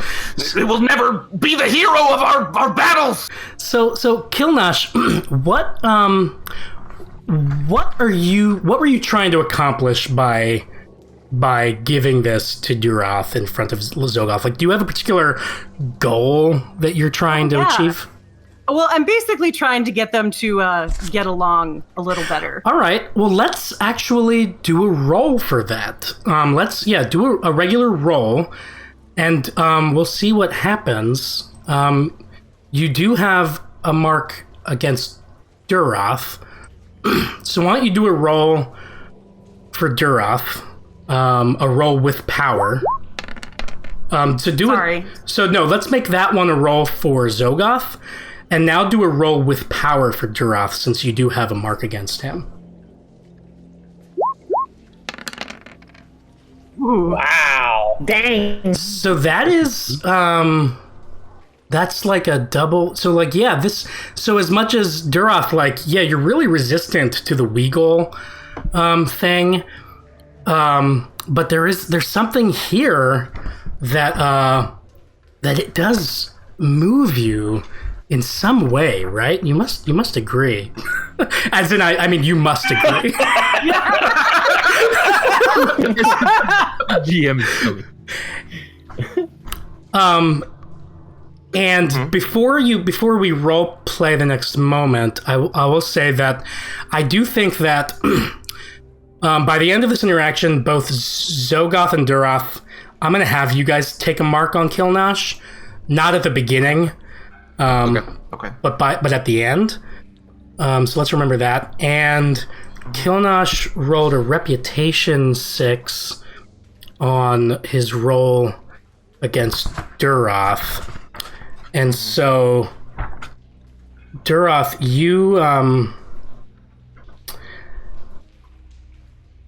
if you can, as you roleplay this moment where you feel like strangely moved by this, just keep in mind that that Kilnash is destructive, and Destructive. Mm-hmm. Yeah. but that's Kilnash's reputation. Or well, actually, basically what happens, Kilnash, is that never mind, Duroth. You don't have to keep that in mind. What I will say is that Kilnash, your reputation is on the line here, and your secret has shown. Right. So, but for the reputation specifically, you need to hurt physically either Zogoth or Duroth by the end of the scene. Otherwise, they will each take another mark on you, and they'll have like 2 marks on you each, basically. Okay. But yeah, so both Duroth and Zogoth should be feeling actually kind of moved by this. Wait, Kilnash, is this what you've been working on when you go like in the corner of tents and stuff by yourself? Well, sometimes, yes. It's not the only thing I work on. Ugh. I mean, I'd sort of just assumed it was masturbation. Only sometimes. Well, I mean, it could be both. Whatever. Yeah. That's not what I used to make this. Oh God. Okay. In case that's clear. No, I didn't mean that. Jesus. All right. Duroth, you got to see it now, right? I just it's what? Look, I got a Weagle cooking in the back right now. All right. Cooking? I got an eagle and a wolf in there, and but I'm sure by morning that we'll have a weagle out of it. So like this, I think we know exactly where to put all of our efforts tonight. I don't know if it means that we have to make the Weagle. I'm just saying that I think that this is important for us to join together. Or else it's going to be the end. Yeah. Agree. So, Kilnash, you've been working on all of this. This seems like maybe it's been taking a lot of your effort and your time. Is that why you've been? I mean, I've been trying to have Grok work with all of you, and is that why you've been so cold towards him? Have you been distracted? Is this why? Sorry, I had to check on the relationship there. I don't remember everyone's name. Kilnash looks down at his little notebook. Yeah. Sorry, what did you say again? I'm just trying to find... He asked if working on these, is that why you've been cold towards his mentee? Towards you've been Grok. distracted. Right. Grok. Yes, of course. I am not normally one to sit in the corner and do this. I mean, we all just assumed. Yeah. We just thought that was how you were, you know. Well, I mean, I know there's other things that I do, but this has been very frustrating, and yes, I'm sorry, but yes, but. Yeah, just work out that frustration in the corner. Yep. Yeah. Again, I'm 100% on board, Kilnash. Well, really? I get you. Okay. Well, that's good. But it's weird that you're. How's Duroth feeling? Duroth is trying to accept what Kilnash is telling him about how he's been treating Grok. He's also, I mean, this work, it's almost like omen scrying in and of itself in a way. He's torn between feeling sort of impressed and respectful of that as an act to take, but also worried a little bit that Kilnash may be trying to steal some of his thunder. But you know, the overall the sort of the craft behind it, I think is you know, superseding that. I mean, maybe that'll come up later, but okay. Yeah. All right, cool. And Kilnash, I'm gonna end this interaction for now in a moment, but I will give you a chance. If you want to hurt either Duroth or Zogoth, you can. Otherwise, I was just curious about whether it hurt. Did that mean physical or did it mean like emotional? I'm not. In this case, I'm going to say physical. Physical hurt. Okay. And you don't have to, but if you don't, they will each take another mark on you, and they'll each have 2 marks on you total. I don't know if I would. Yeah. Oops. I'm losing, guys. That's perfect. Or Somebody's winning. Somebody's got to. All right. So Zogoth, you have 2 marks against Kilnash. Duroth, you have 2. I'll update that for you. Or I got it. Yep. Okay. Cool. Now, so yeah, basically, Kilnash, your arm is still in between their nipples. And their nipples are starting to smell pretty good from the essential oils, and you're all kind of it's kind of awkward. Like, your one arm is in there, your other arm has presented this like thing to Duroth, and you're all it's kind of like a game of Twister in a weird way by this point. How do you play Twister? I don't know. Weird game. It doesn't matter. I'm going to cut away now and see what. So Grok and Moontooth, you entered the barracks. I don't know if Salak might. I was heading over there to just overcheck the weapons that are stacked up and just see if they needed any barracks at the same time. Awesome. Okay, so you're doing that. Do we see Salak heading over? Yeah, probably. As you're heading into the barracks where the fight was, you see Salak heading toward the like just checking out like the weapons and stuff. So Grok is kind of gonna say to Moontooth, I don't think it's clever at all that he named that ballista Flockhart. I don't think it's clever. And he's gonna sort of cross his arms and squint at Solak. I don't think I really get it, to be honest.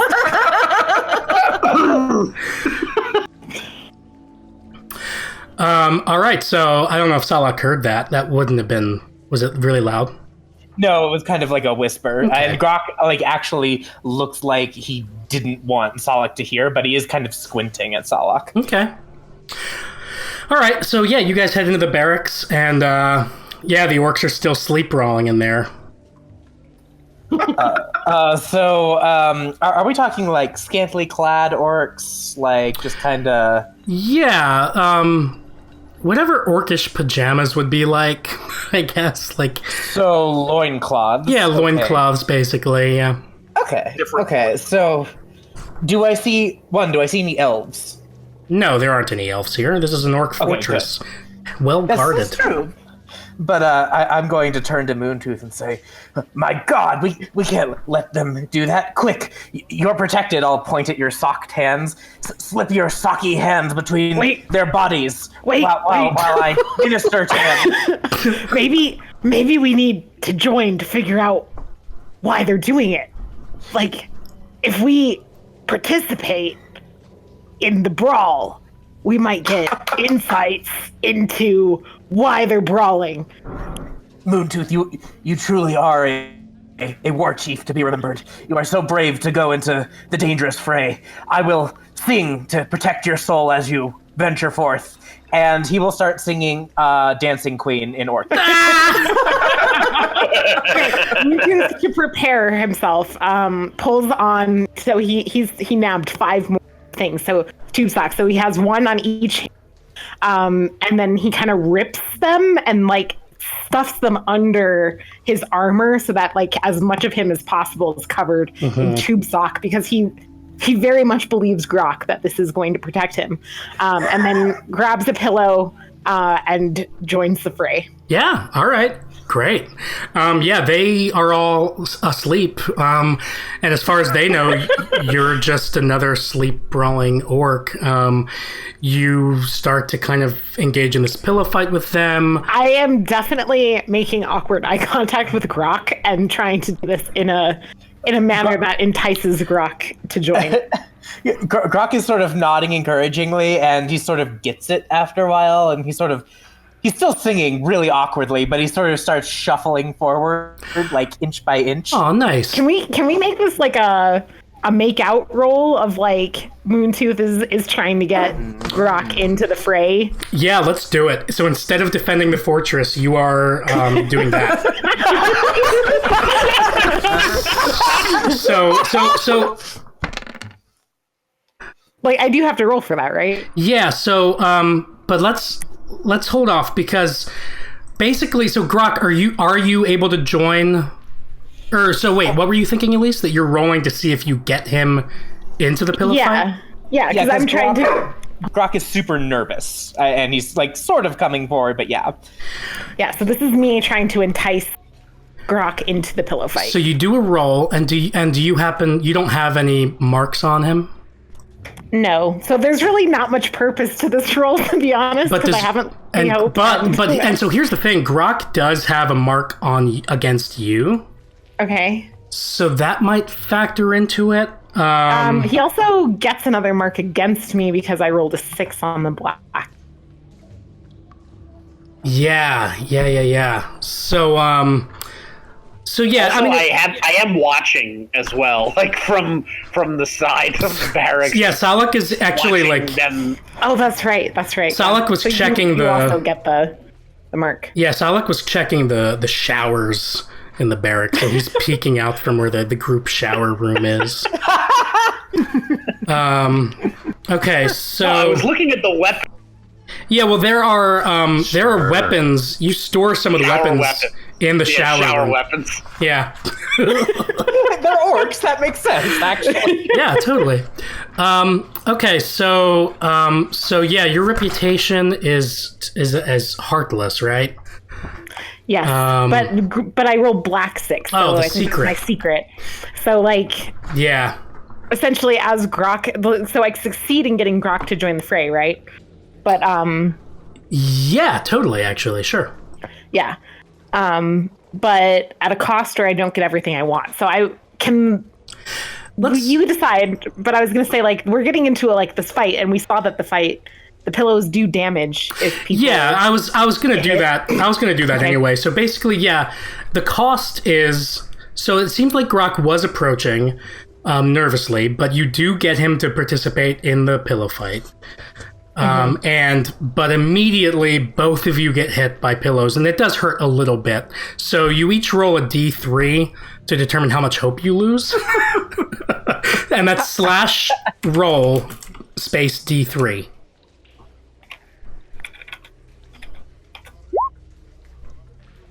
Did it go? Yeah. Okay. Oh, so you each lose 3 hope. Oh Wow. From getting whacked by the pillows. Yeah. But then we do regain. And now you recover, because this is kind of like a making out action. Yes. You recover hope equal to D3 plus the sum of the marks you have on each other. Okay. So each of you roll another D3. Okay. Wow, it's like nothing happened. But for me, it's like I'm at 18, I think. Right. So yeah, oh god, there's so much to keep track of. So basically, did Salak and Grok each update their marks in their character sheets Yes. when you saw? Okay, so now, so Grok's hope stays the same, and yeah, okay, I'm catching up to where you already are, Elyse. Sorry. So yeah, you're at 18 hope. But yeah, you got hurt a little bit, but it is a pillow fight, and you're. Am I learning anything about what this pillow fight could mean? No, but you are getting a little bit physically aroused. It's almost like you have some repressed masculine sexual energy that is starting as much as possible. I am getting as close to Grok during this as possible. Perfect. Grok is gonna see that you're injured and be like, oh my gosh, you're bleeding. He's gonna take his hand and he's gonna sort of dab at your blood with one of his tube socks. Won't that mess up the omen reading? No, more blood is better. That's how it works. Oh, I thought it was just your blood, but I'm glad mine will do too. So. What's going on? And you guys need any help or? Salak. No. When did you get here? Well, I as I always say, strike while the iron's hot. So I figured I'd come over and check the weapon.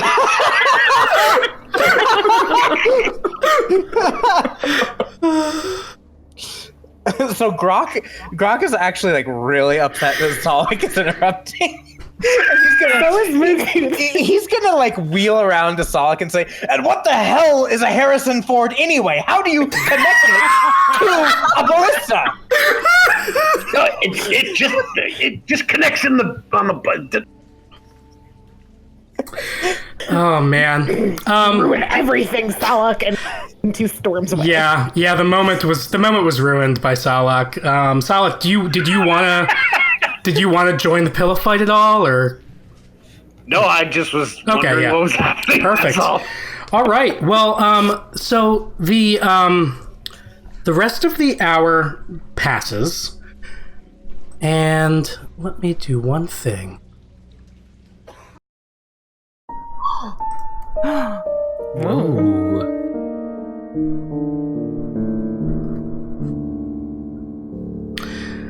Interesting. So Kilnash, Duroth, and Zogoth, you're over by the boar pen still, and you do see something, right? Okay, here, I got my notes. Yes, we do. You see that. I see something. You see that somehow, for some reason, while you were distracted by the nipple stuff and the arm stuff and everything, as one does get distracted by such things, the ground in the boar pens right by you has just somehow become covered in orchid blossoms without you even noticing. Like you turn back and they're just there. You have no idea why or how this could have happened. Maybe the wind blew them here, but then, why would they just be in the boar pens and nowhere else? So that's strange. The boars themselves don't seem to mind. A couple of them are, poking the noses at them, and but for the most part, they seem pretty relaxed. There is one boar at the edge of the boar pen, right by the fence, just kind of staring ahead at these blossoms, not looking away, not doing anything else, just staring. But yeah, otherwise, you do notice these orchid blossoms. What would you like to do? You two see these flowers, right? Yeah. An omen! An omen! An omen!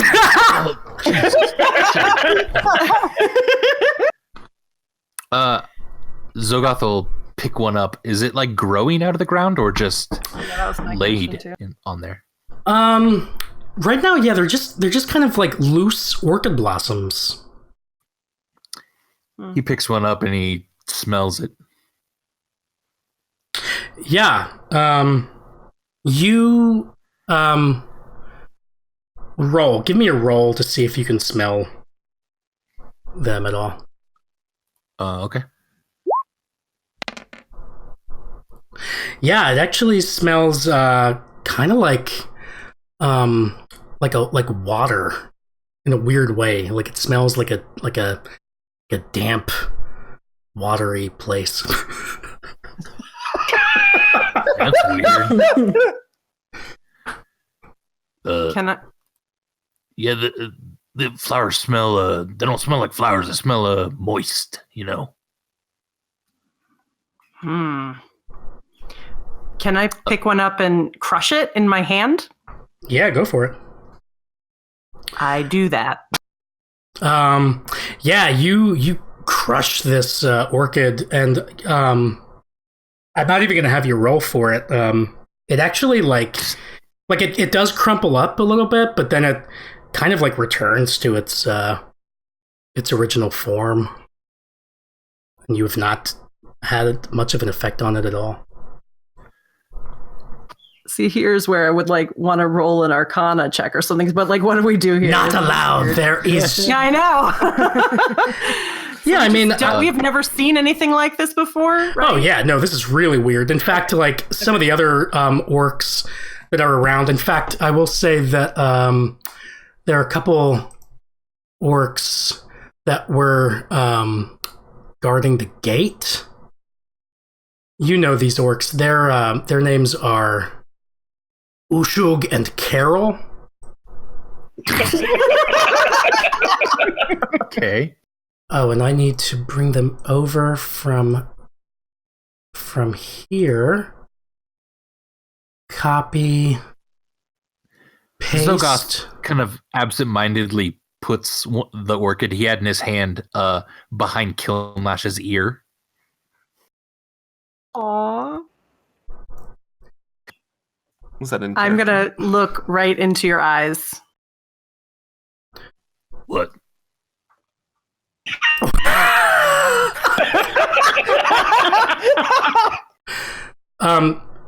So and while now you're under arrest. No, while that's happening, Ushug and Carol, these are two lady orcs.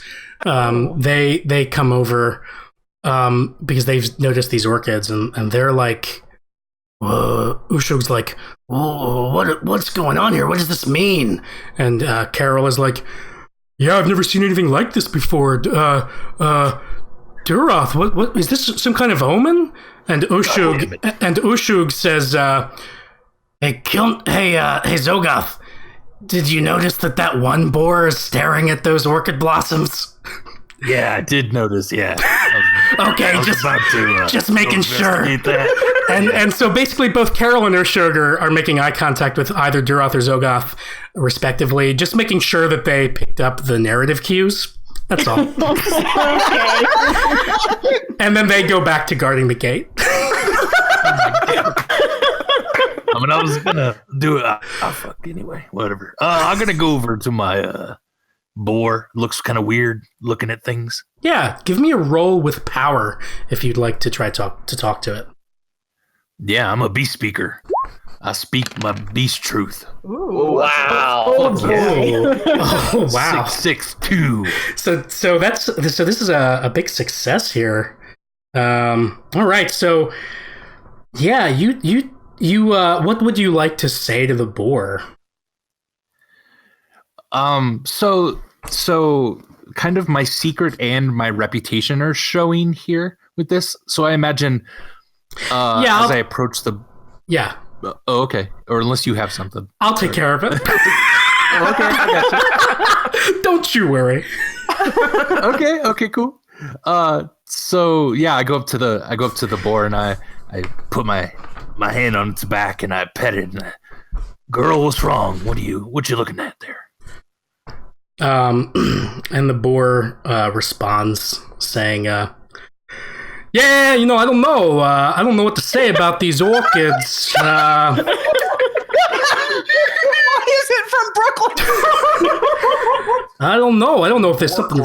I don't know if there's something wrong or what. And I don't know what to say except for, orchids. More like borkids. Huh? Huh? Yeah, okay. I could use some workshopping. Anyway, yeah, we were just hanging out here. The orchid blossoms were just here. Strange, huh? You know what I think, though? Oh, yeah, what? What's up? I was going to say, that is pretty strange, girl. Yeah, totally. It's quite strange. What are you trying to say? I'm a Brooklyn girl. I talk like this. You got a problem with that? No, of course not. You know me. I'm cool. Oh, yeah, you think you're so cool. Well, how about this? I got a question for you, Zogoth, the fearless beast speaker. Why are you so interested in these orchid blossoms anyway? They just fucking appeared. You're not... I mean, this is weird, right, boar? Yeah, I mean, it's weird to me, but I don't know about you. I'm starting to think that maybe you're writing a book about orchids, aren't you? Are you writing a book about orchids? No, I don't think so. Ah, yeah, you are. You're a loser. Hey. Hey, I got something you can write a book about. The main character is a boar who pretends not to be able to speak Orcish. And at a pivotal turning point, this boar decides to reveal a beast speaker's deepest secret to all the other orcs around. And the boar sort of stands up on his hind legs and leans against the fence, and he yells out in Orcish, completely understandable by. I'd like to choke this boar out. If I yeah, I mean that. Yeah, so that's perfect because that is a perfect way to combine the secret and the reputation roles that you made. So you would have to hurt this boar to prevent it prevent these others from taking that mark on you. I do think that they have to take at least one mark on you, but if you want to prevent them from taking two, then yeah, you can kill this boar if you want. Oh, I just want to choke him. Oh, you just want to choke. You just have to. You can hurt it and kind of put a sleeper hold basically. And yeah, is there? I look at Duroth and Killnash. I'm trying to choke this guy out, and I'm like, oh, don't worry, I do it all the time. She's just a little rowdy today. Oh, hold on. Is the noise or anything enough to be calling the rest of us over, or is this all? Yeah, happening? I mean, did we hear any of that Orcish or not? Like it didn't get out. Where did you all end up? I had kind of left the barracks, but I didn't specify where I was going, so they kind of near the barracks. And well, actually, yeah, consulting my notes, yeah, I mean, he did it loud enough. The boar talked loud enough that even if you didn't hear it, it would have quickly gone around as hey, did you hear what the boar said? So everybody takes a mark on Zogoth while he's making this boar go unconscious. And that, and yeah, you succeed at Go to sleep, shush. Is that But before he, as you put him to sleep, he's like, hey, orchids, more like snorkids, because it's snore. and then he falls asleep. But yeah, these pay no attention. It's time for her medicine. Is the easiest way to give it to her. The back way. Oh, Jesus. My God. But yeah, these orchid blossoms are still here. Yes, they are. Yes, they are. Yes, they are. You got something to say? Duroth, he was heading right into the middle of the blossoms to scry this obvious omen. He was definitely he paused as this Brooklyn girl, this Brooklyn girl. Jeez, don't encourage this. oh no. It's in my nature. I Yep. can't help it. Yep. It's my reputation. But he's going to he'll filed away this orchid book, and he's going to want to scry some omens up in this orchid boar pen. Yeah. You can do that right here. Did you say there's no actual book? You know that, right? Oh, he assumes that there is. Oh, okay. So you're filing away like, oh, there's an orchid book. I'll look into that later. Zogoth has written an orchid book, or is writing one, and he's going to try to find the manuscript. Okay, cool. But would you like to try to scry this omen now? Absolutely. Yeah. Go ahead and give me a roll with power.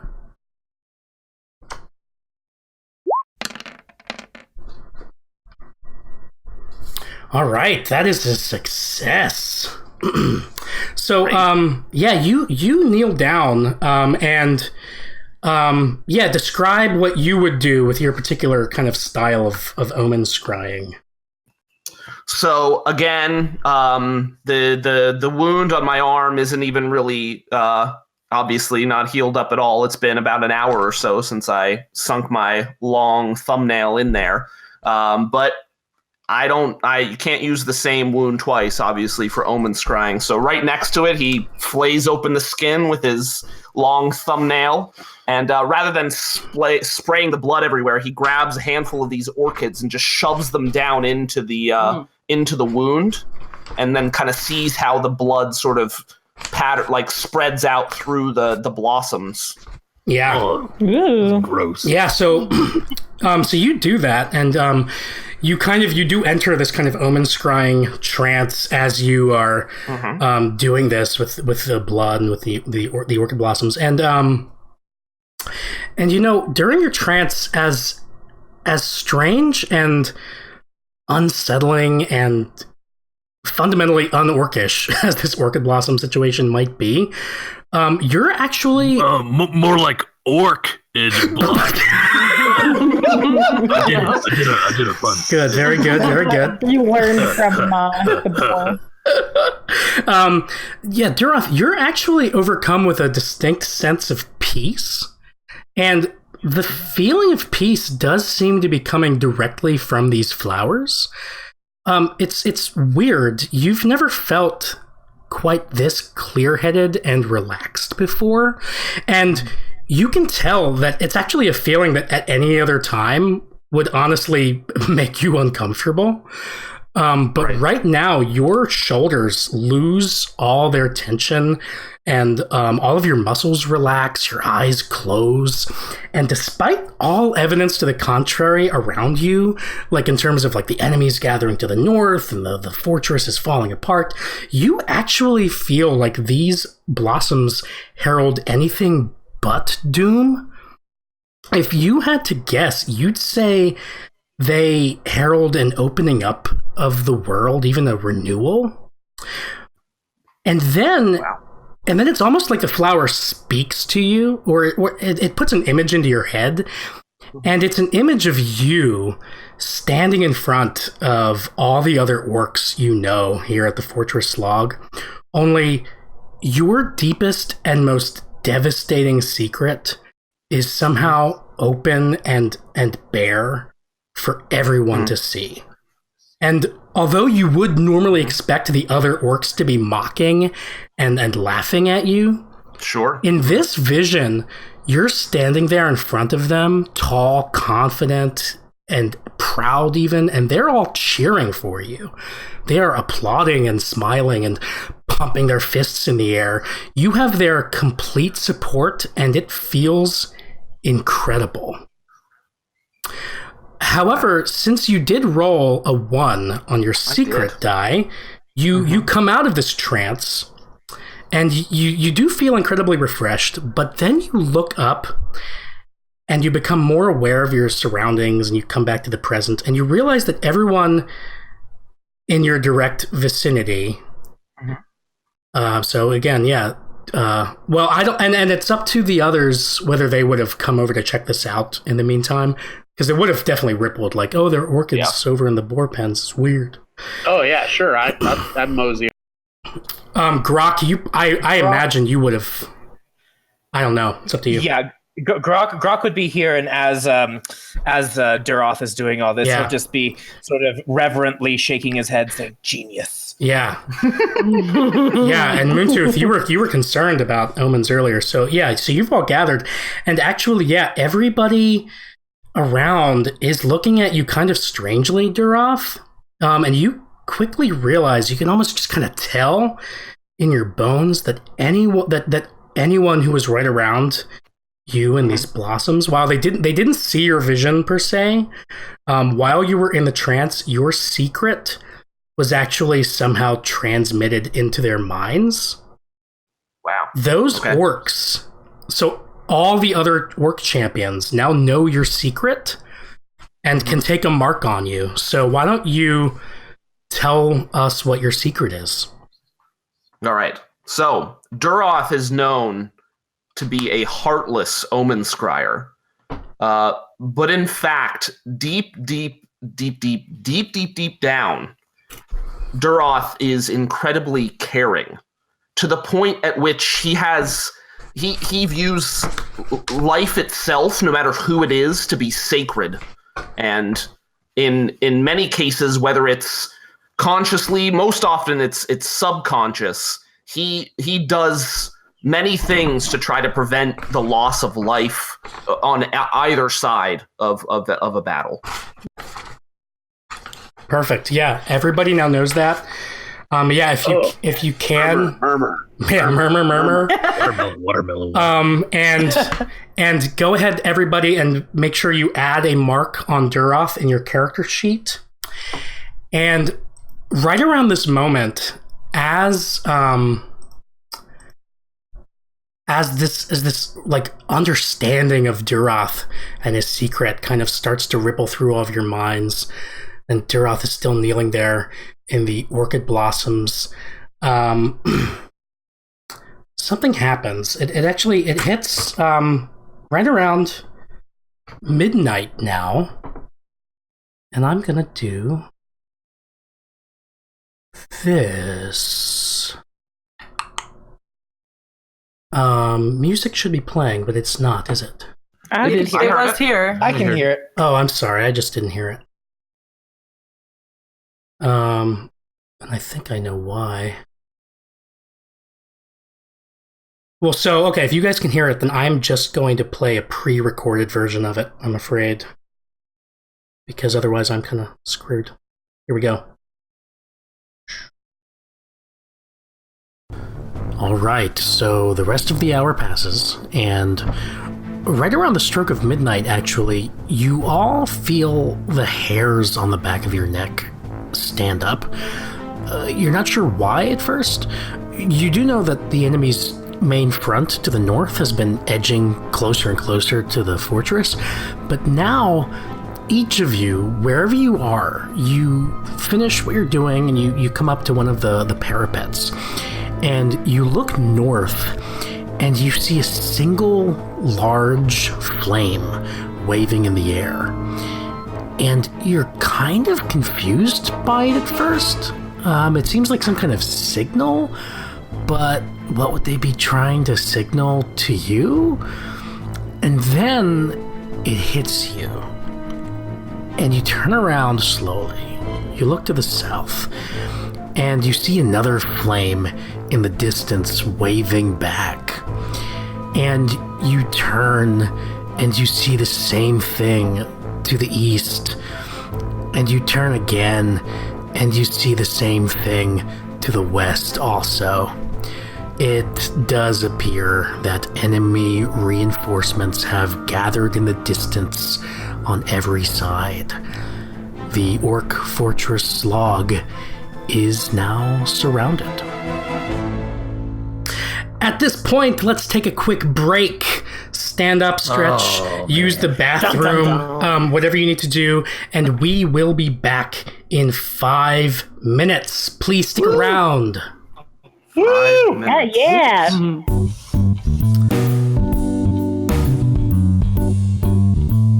And we are back. All right, we ended with the clock striking midnight and the Orc Fortress log being surrounded by enemy forces around the same time that Duroth's secret was revealed as he omen-scryed the orchid blossoms that mysteriously showed up in the boar pens last hour. And yeah, to add something even more disturbing to realizing that you're surrounded, anybody who's looking toward the well. The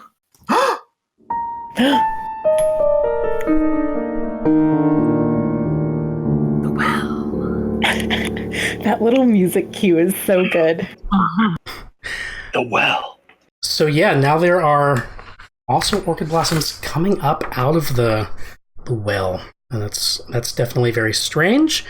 But it is now midnight, and I'm going to roll a d4 to just kind of add some randomness to the mix and see what happens. Did our hope go down at all for being surrounded? Yeah, not technically according to the rules, but it does seem like it should, right? Yeah, why don't all of you roll a... I hate being that player that reminds the DM. Well, you should have killed Do we have homework? Let's say that the resource of not being surrounded is lost. So you each roll a d6 to see how much hope you lose. Gee. Dang.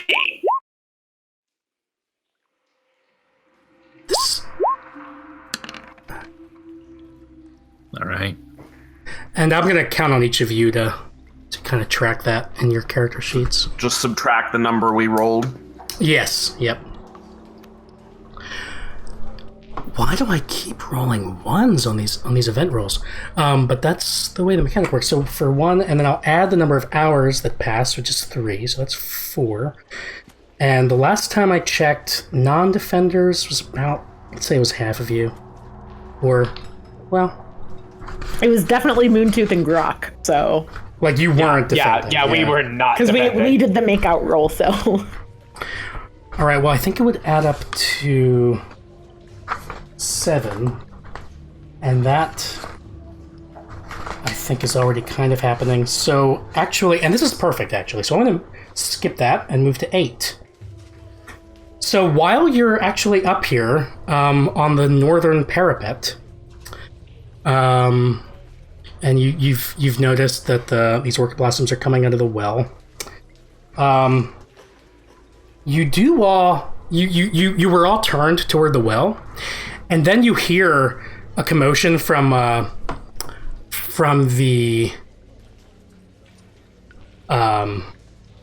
Oh yeah, now I'm on the map, but it makes sense that some of you went over to the well. I need to make sure that Ushug and Carol, I think, have made it over. They're on the gate. But you hear kind of I hate Carol. Just saying it. You hear some gasps, orcish gasps from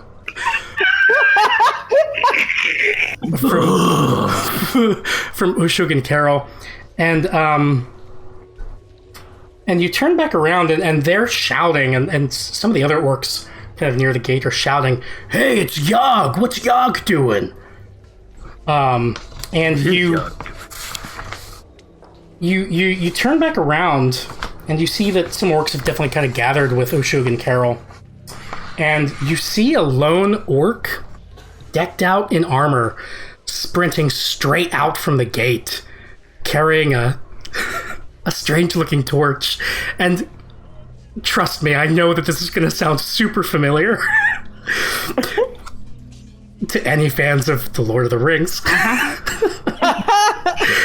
So this orc is sprinting straight out, carrying the strange-looking torch, heading straight for the line of trenches where you've seen the enemy's fires massing in the night.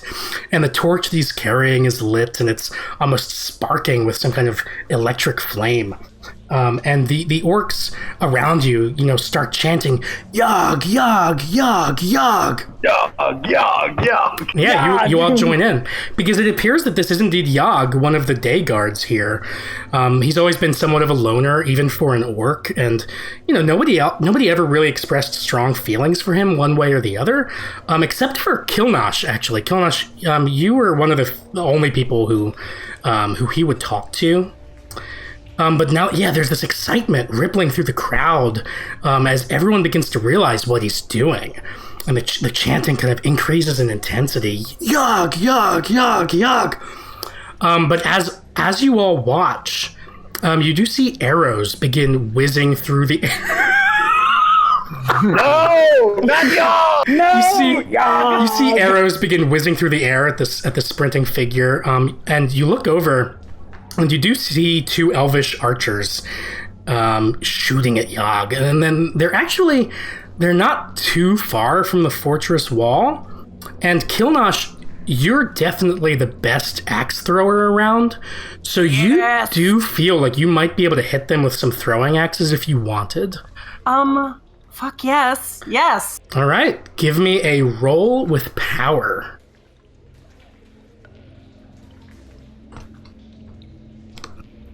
These are my axes. I say to a nearby. Grok will go, "We know, Salak." Hey, you gotta strike while the iron's hot. God, I hate him. Maybe I should try to set some battle-like music to repeat. I thought I heard a basketball bouncing in there for a second. Oh, but this is super short, and I don't want it to repeat. Anyway, okay. So, just imagine battle-like music when this ends. All right, so you rolled one die above a 4. So Kilnash, you immediately pull out 2 axes, and with an incredible deftness, first you throw one, and it goes spinning through the air. And it... Okay.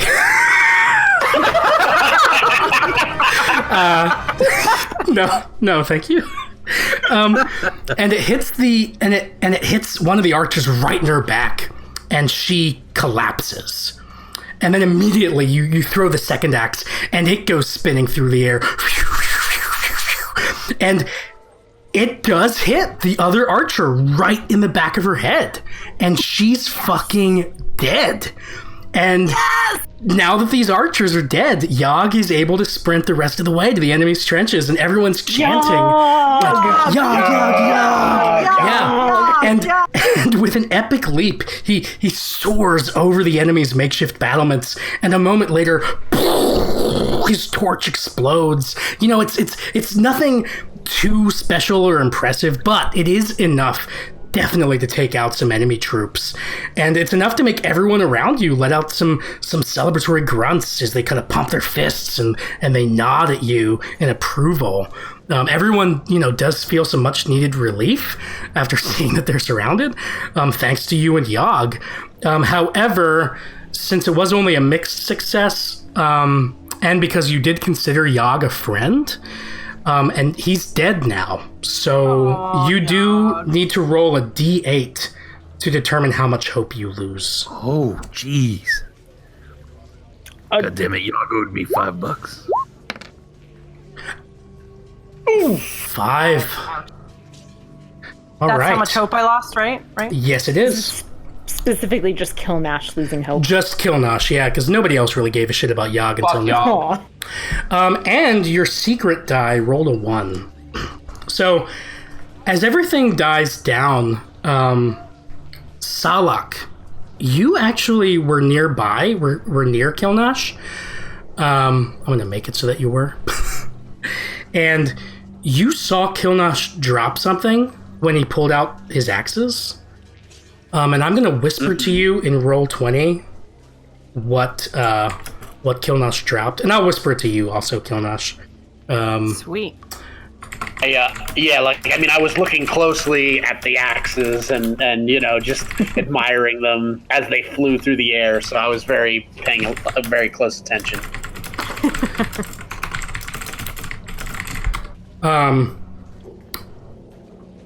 Is that fine, Katie? Yeah. Yep. Yep. Mm-hmm. Okay, cool. So Salak, yeah, you find that, and regardless of what you decide to do in this moment, Killnash's secret has shown, and you do take a mark on Salak. Okay, I am. You take a mark on Killnash. Sorry. Yeah. And yeah, if you'd like to do anything with that, please do. I am gonna pick it up. Great. Do you do anything in particular with it? I'm gonna put it I'm gonna take it and have it, just and when things settle down, I might look at it more closely when people aren't all around cheering and celebrating. Perfect. Yeah. Yeah, things are definitely settling down, and at this point, any of you who wants to do anything in particular can. Oh well, I guess I can just do it now. So I might go up to. I might then be like, oh, you dropped this. It's very. It's very nice. Oh. Do I roll a bluff check? I'm thinking of that. I did. Oh yes. Thank you. He's all nervous.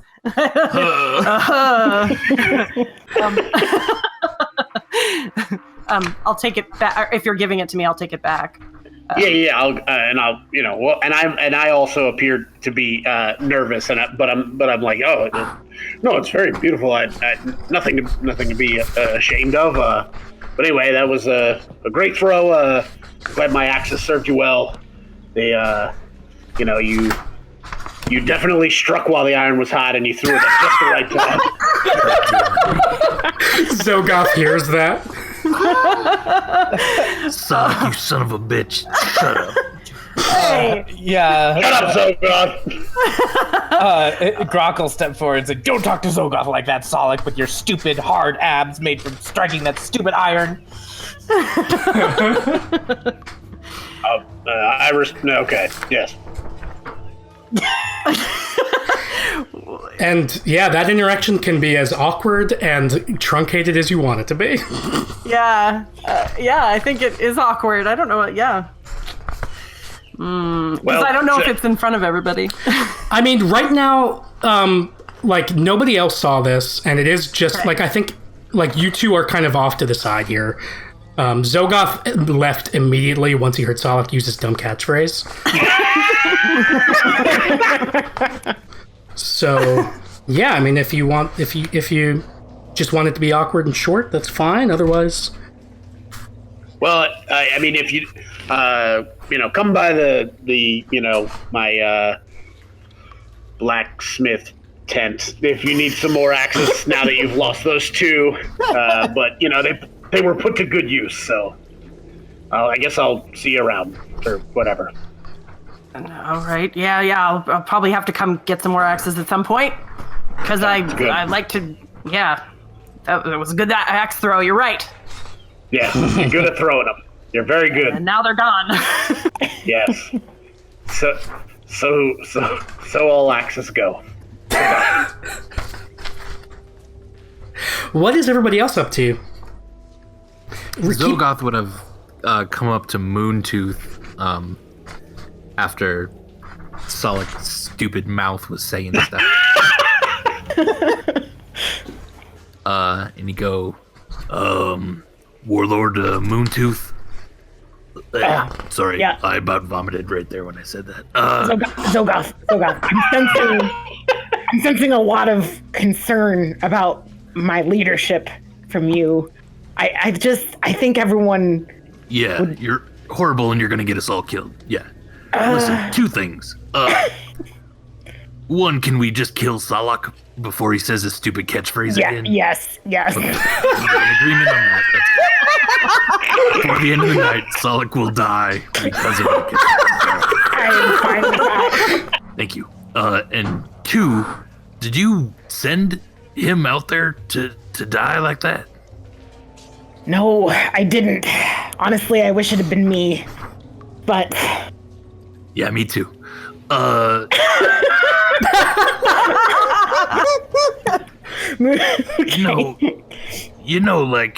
Like I have some animals that can, carry stuff out there and blow up the enemy like that. You don't gotta put like orcs in harm's way like that. I didn't send Yogg. He did that on his own. Well, that didn't look very good either, huh? All the orcs with your leadership. Moontooth puffs up his chest to make himself look as big as possible and kind of crowds up into Zogoth's space. But as he does so, he sniffs and he's like, why do you smell like essential oils? Did you... He wipes his chest and kind of sniffs and... Oh, I forgot about that. No reason. Well... I mean, I thought it was Killnash who had all the oils. I don't understand. Listen, just be better. Don't leave yet. Moontooth's gonna chase after Zogoth. I like your idea about sending the animals with the. I mean, right? Is there? How can we do it so that no animals die? Well, if we had some sort of beast that could and it was strong enough to carry something in its massive jaws and then release that over the enemy, yes, theoretically it is possible. With great resignation, Moontooth. Weagle.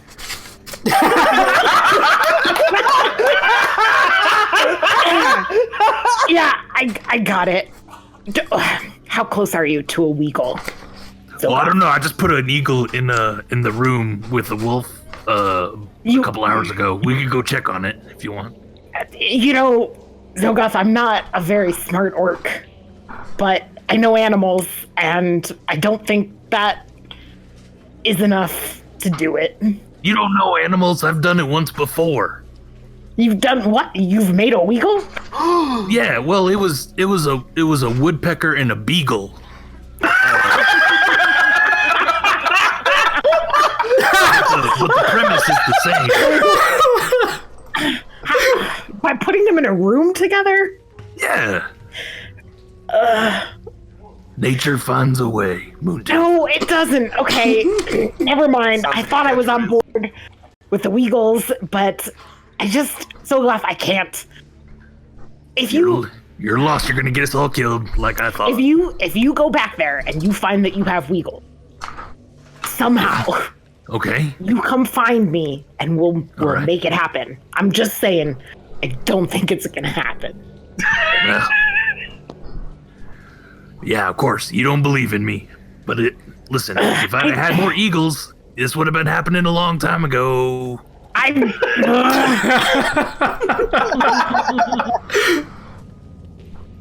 Who's standing next to me, Tooth? Is that Carol? Yeah. Or, yeah, it's Ushug. Ushurg? Ushug. Moontooth turns to Ushug and is just like, I can't.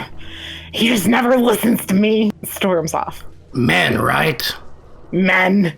Ugh. And he's like storming down the stairs like, I hate them. Like, shouting to the heavens, shaking his fist. Is anybody else? Go ahead. And just for the record, I think Moontooth would be heading back towards the well to see about these orchids, but that can be later. Yep. Yeah. Anybody else up to anything in particular? Looks like Salak extricated himself from that awkward interaction with Kilnash.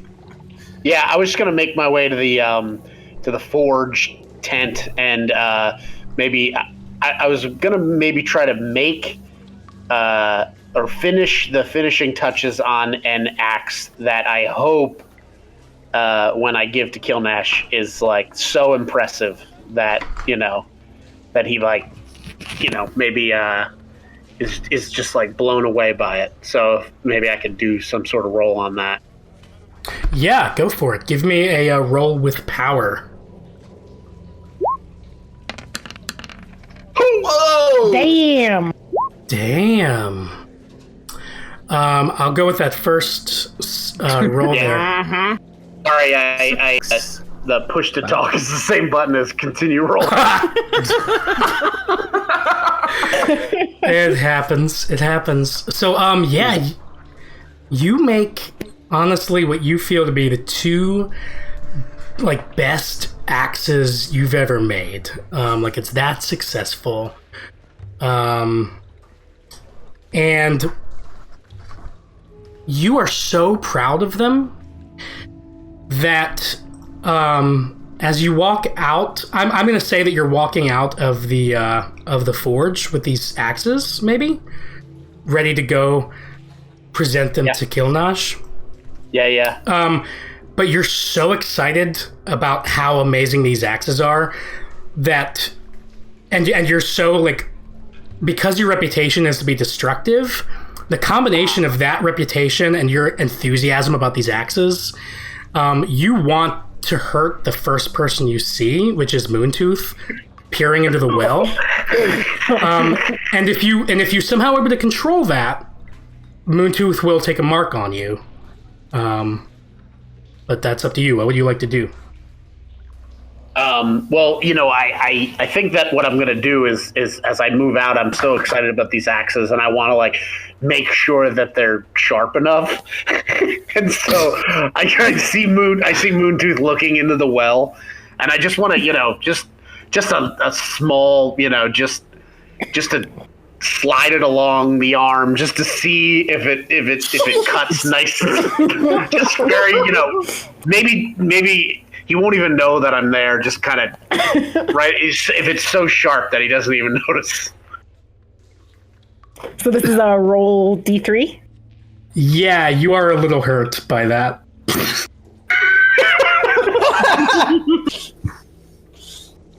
All right. You lose one hope, and I mean, yeah. What the fuck, man? What? I'm your goddamn warlord. You're just gonna come at me with an axe, and I shove it. Sorry, I thought you were a different orc. I apologize, Moontooth. I wasn't. I'm just very excited. Sorry. You can't just cut up your warlord. If people saw that, they'd think you were trying to take my position from. What am I supposed to do? Just let this go? Well, no, I was just, maybe giving you a cool scar so that they respect you more. That's all. I think, honestly, like Moontooth probably lets it go unless like anybody is witnessing this. Which everybody else, all the other champions are pretty far away. So yeah, I don't think anybody saw it. I will say that Tajug probably saw it from the stairs. He's still on the stairs? Yeah. What the fuck? You do look and you do see him on the stairs. Okay, I'm going further. We can do this in a minute. I'm going to grab a handful of the orchids as I'm on my way to the stairs, by the way. Okay. Anyone else up to anything as we do reach? We're nearing the end of the hour. Yeah, actually, could Killnash be going and just in light of all these enemies surrounding us and assuming we're going to be battling soon, could I be setting up maybe, I don't know where this would be, but setting up some of my clay pots for people to use as target practice for axe throwing? Yeah, go for it. Yeah, that's awesome. I will say I'm already counting you as having helped defend the fortress because of literally like doing that kick-ass axe throwing. But yeah, you should totally do that too. Yeah. I just don't know where to go. I don't know where to put my icon, so. It doesn't matter. Cool. Like the fortress will be taken by the end of the night anyway, so your efforts are futile. Spoiler. Yeah, spoiler alert. But yeah, so Killnash just setting up pots for everybody for the axe throwers to practice on, and you could do that maybe down here on the southern wall. You set up some clay pots down there. If Grok's not busy, Zogoth would have wanted him to come with him to check on the Weagle. Yeah, Grok probably, he would have probably helped Duroth tend to his various wounds, and then he would have trundled along behind Zogoth. Well, Duroth would have first asked Grok to come with him to the well. Oh dear, oh no.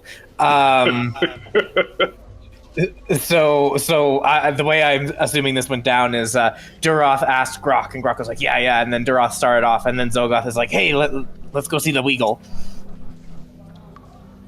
Is that how that went down, Yeah. guys? Exactly, yeah. Oh, And we're both so very, waiting. No.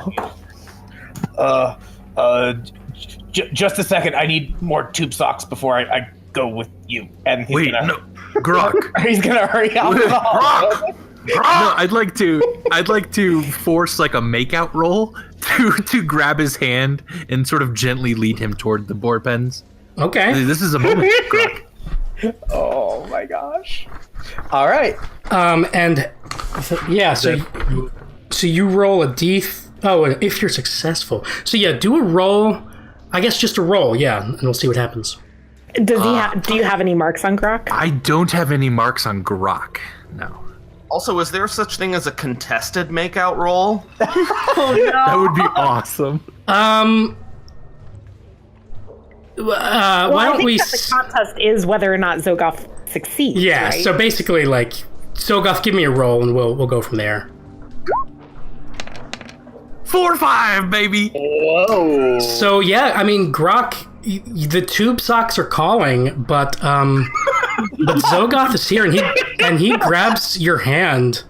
There's an orchestral swell of like some string arrangement. Yeah. Okay. As I've got this. That bass riff. I love it. Yeah, and he'll sort of look deeply into Zogoth's eyes and say, I think I would like to see your Weagle.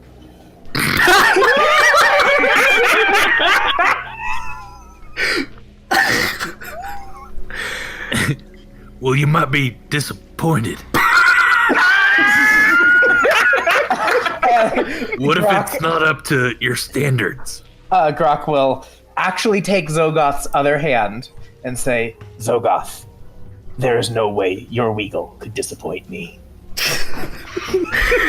Okay, so are you going to the Weagle room? Yeah, like, and it's kind of like Grok's almost like hypnotized, and he's kind of following Zogoth. Yeah. Yeah, like I see this as kind of a romantic rekindling almost of their friendship. Like, No. this is the thing we started with, Grok. We're gonna go and check on this thing. Can't get back to the good stuff. Because Yeah. Moontooth said if my Weagle is completed, then I need to talk to him and we can, do stuff. So But yeah, I'm holding your hand. This is a big moment for us, Grok. I have total faith, and he's gonna sort of almost like dazed a little bit, follow behind. Yeah. So at some point, yeah, I'd like to go check on the Weagle, but Oh yeah, why don't we do this right now? So you go check on the Weagle. Is this this is in like a little, like maybe a shed by the boar pens, you think? yeah. That I shoved the eagle into with a wolf. Yeah. Yeah, you go in there, you open the door, and yeah, the wolf is sleeping and the eagle is just kind of perched in the corner. That's it. God damn it. Grok, it hasn't happened yet. Are you It will. disappointed in the Weagle? I'm gonna look deeply into your eyes and say, I think it's the most beautiful Weagle I've ever seen. This is feeling pretty passionate. Do you think it's gonna go further than this, guys? Of course, yeah. Okay, Yeah. perfect. Then once again, I will.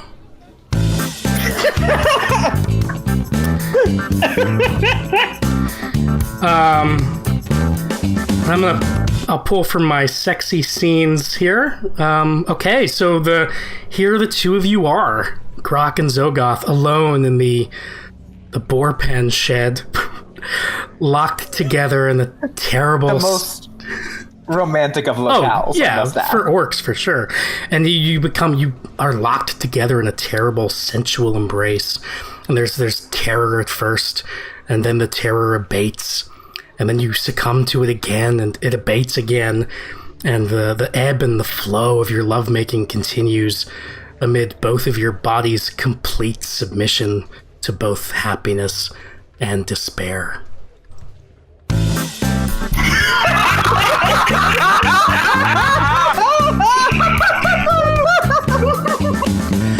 All right, What's in the room with the wolf and the eagle? Yes. Too, right? Yeah, and they just watched the whole time. And there's still just a wolf and eagle. Yes. Yeah, they're not together. They're in separate corners. The eagle just kind of watched Grok and Zogoth, and the wolf woke up and watched for a little bit and then went back to sleep. Yeah. I sigh and I say, Let beasts be the way they are. Very good. Very good. Yeah, let's check in with Moontooth. What are you doing over there with Tajuk? Okay. I'm going to come up the stairs, and wherever he's at, I just kind of put my arm around him and come up the stairs with me until... You what? I am going to force Tajuk to come up the stairs with me. Like, I just grab him by, like, around the shoulder and just kind of haul him up the stairs. Yeah, give me a roll for that, I guess. ooh. Partial success. Yeah, you're able to get him, like, a step or two back up the stairs, but he's surprisingly strong. And he's like, hey, leave me alone, Moontooth. I'm going down the stairs, and if you heard that I was going to kill you, I changed my mind. I don't want to be warlord. I heard what you did about overseeing Kilnash with the axe throwing, and I think that was fantastic. So you're doing a great job, and everything's fine. I want to, like, essentially the equivalent of an insight check. I want to, like, get a read on him, see if I can, like, tell if he's telling me the truth or if he's, like, trying to hide something. Yeah, give me another roll. Okay. Utter failure. And in fact, my heartless reputation shows. Ooh. Well, give me because you are warlord, and this does have to do with your status as warlord, give me another D4 or a. What are these? So roll one more D6. Yeah, another D6. Still failed. Yeah. So basically, what I'll do is I'll do this the way Andy does it in D&D. Well, he only does that with crit fails. You didn't. Well, you did do a. I mean, I kind of crit failed in the sense that all 3 of my dice rolled under. Yeah. So, I mean, this is like, I guess, I don't know. If you have a beat you want to hit, but like otherwise, I honestly, like, Moontooth is convinced Tarjug is trying to usurp him and saw the interaction with Salak at the well and is threatened. And so I think the heartless reputation thing, he would absolutely attempt to hurt or kill. Sure. Tarjug. What I'll say is that you can, in the heartless attempt to maintain your power and authority as warlord, you can strike. Zaguth is moving his tokens in a thrusting motion. You can strike Tajug across the face. Otherwise, Salak and Kilnash will take a mark on you because they are on the southern wall. So yeah, because of that, you can strike him across the face. But he is the eldest elder in the fortress, and he does have everybody's respect. So if you like. I'm not going to let you kill him. I'm sorry. Okay. So. But yeah, you can strike him for sure. Yeah, I strike him. Well done, the Moontooth. You passed my test. God damn it.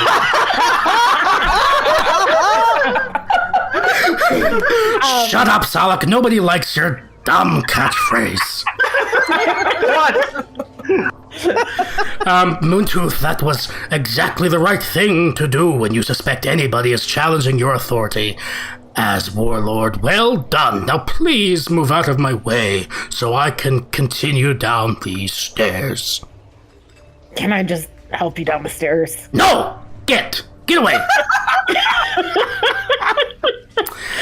Wait. I did actually also part of this, maybe it doesn't make sense, but part of this was an attempt to bring those orchid flowers to Tarjug and see if he knows what they are. He looks at them and he just kind of, I don't, and he doesn't volunteer any information. Useless. And I make my way around to the balcony and I'm going to shoot into the trees to try and kill any more archers. Just around Perfect. as much as I can. Perfect. Okay, so you are helping defend the fortress. Salak was working on the axes. Kelnash definitely helped. Zolgoth and Grok, no. Nope. Duroth, I don't think was really helping out that hour. So I will roll another D4. What is happening? So 1 plus the number of hours that have passed, which is 4 now. So that's 5. Plus the number of non-defenders, which is 3. So that's 8. We've already done scenario 8. So we'll move on to scenario 9. At the turn of the hour, Salak, right around the time that you were doing your dumb catchphrase,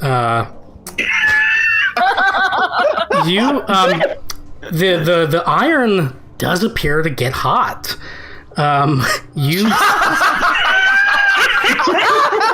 You hear Carol up at the gate yell out, "You got a present for us, huh? You shouldn't have."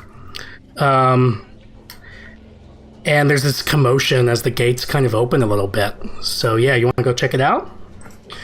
Yes. Yeah, you go over to the gates, and you can stay down on the ground actually, because coming through the gates is one of the guards is dragging a wounded elvish ranger behind him, and Ushug, and the guard says, "Yeah, let's make it Ushug has come down and is dragging this wounded ranger."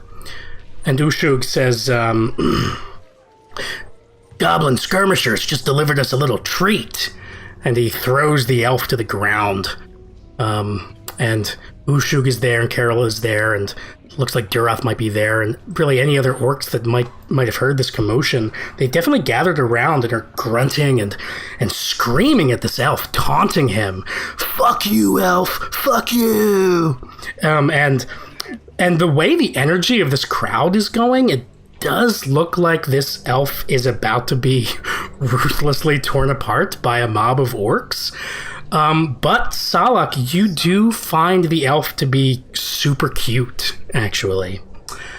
Yeah, I'm gonna intervene and just kind of put myself in the middle of this circle of kind of bloodthirsty orcs that are starting to get a very, very riled up, and I'm just gonna be like. Stop! We must stop. We can gather information from this elf. I know Moontooth should be making the decision. We can't just give up on this opportunity. Yeah, you could. So you can give me a roll, and if you happen to somehow incorporate your role as Master Weaponsmith into your argument, then you can roll with power. Yes, so, we could maybe find out a weakness, and then maybe I could build a weapon that would take that weakness and use it to our advantage. Okay, so, go ahead and, wait, I wasn't listening. Did you say anything about Did you say anything, really powerful about being Weaponsmith?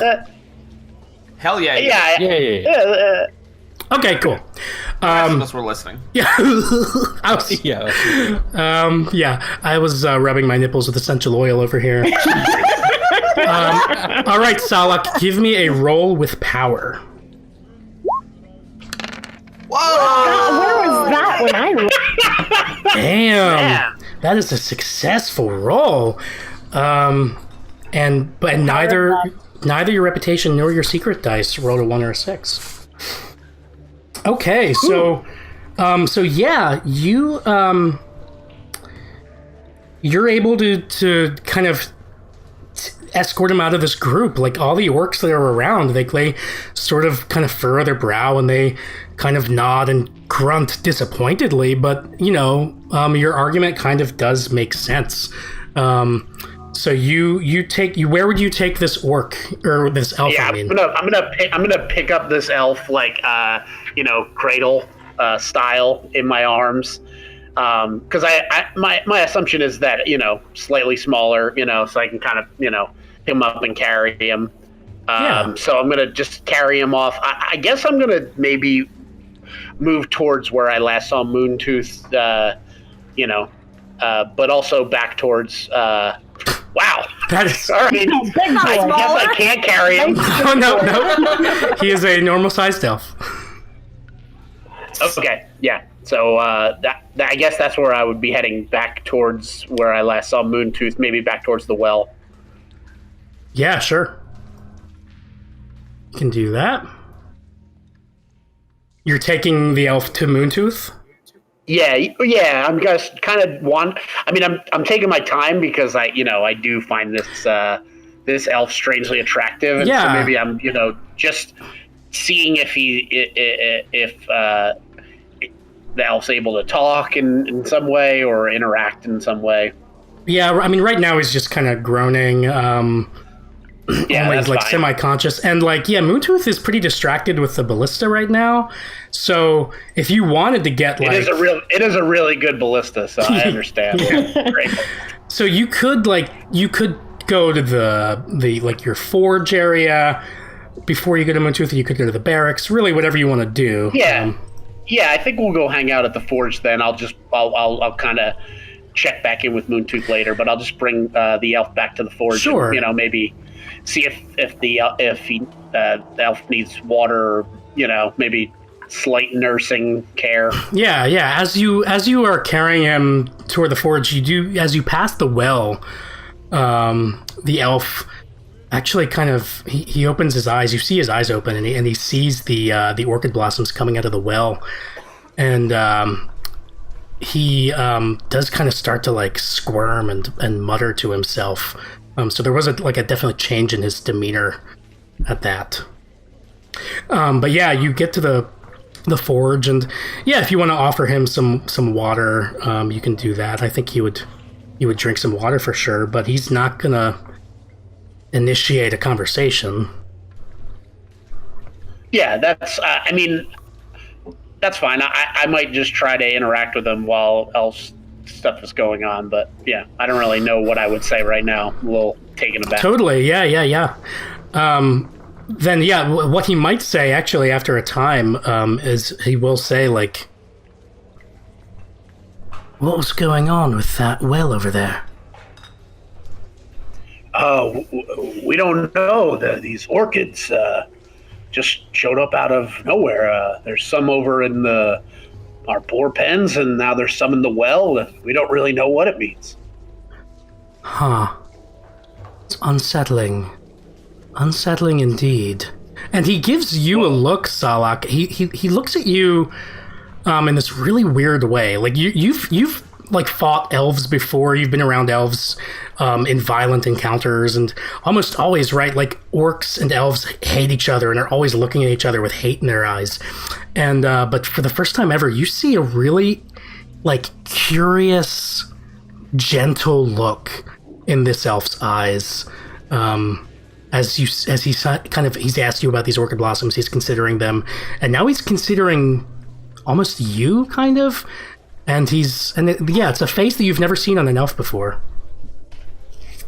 Well, I mean, it would definitely. I already found this elf attractive, so I mean, I would definitely maybe see where it leads and just kind of lean in a little bit and just be like, yeah, I mean, they're beautiful, and I never felt, looking at them, it's weird. I've never felt certain things before. Oh, excuse me, are you leaning into me? That's not what I wanted to happen. Am I sending mixed signals?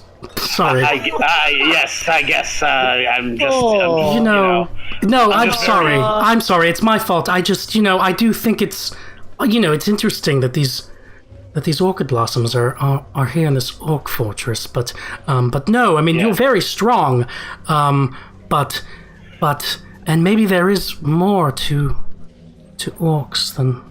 And he'll kind of fade off, and he trails off, and then he kind of he definitely like catches himself, and he's now like back into composed, like stubborn, not gonna get anything out of me mode.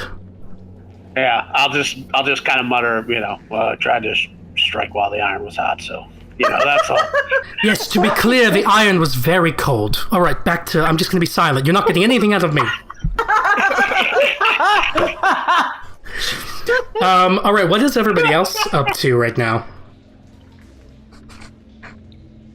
So, as Duroth was trying to get Grok to come with him for some one-on-one omen scrying, Zogoth intervened as if an oiled arm between two nipples.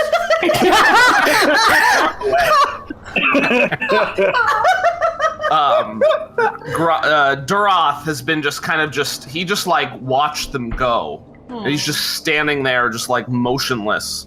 And if someone were to have just the right angle, you would see his face looks exactly like that self-portrait that he drew on the face of. Oh man! Oh, that's so good. No. The sleep brawling orc back in the barracks. Yeah. And he realizes sort of where he is. He kind of comes to his senses. It's almost as if in an omen scrying trance in a way. And he brushes away the tear on his stubbled cheek, and he just looks around for somewhere to go, and then he just marches over to the well, and he's gonna attempt to scry here, but differently. He's not gonna shove any more flowers into his arm. Fuck that shit. Sure. You can give me another power roll. Yeah. And,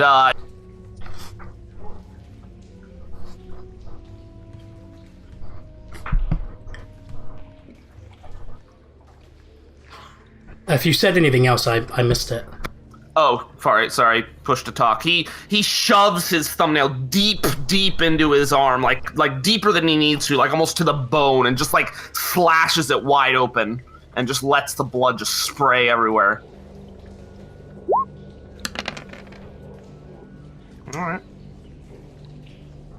All right. Yeah, to be honest, Duroth, the vision that you had before with the orchid blossoms over in the boar pens, Yeah. it happens again now. This is a successful scrying of this omen, and you have the same vision. And but this time, you know, this time it's different because your secret did get out in real life after that last one. So I guess what I'd be interested in hearing kind of retroactively is, in that moment before the break, what did pass over everybody's face when the secret of Duroth's was transmitted into your heads, when you all understood Duroth to be actually caring? What would you have maybe telegraphed on your face in that moment? Jealousy for Moontooth. Yeah. Salak? I would just, kind of just slight disgust. Confusion from Zogoth. Complete understanding from Grok, because he knows that his master is a gentle soul at heart. And Kilnash?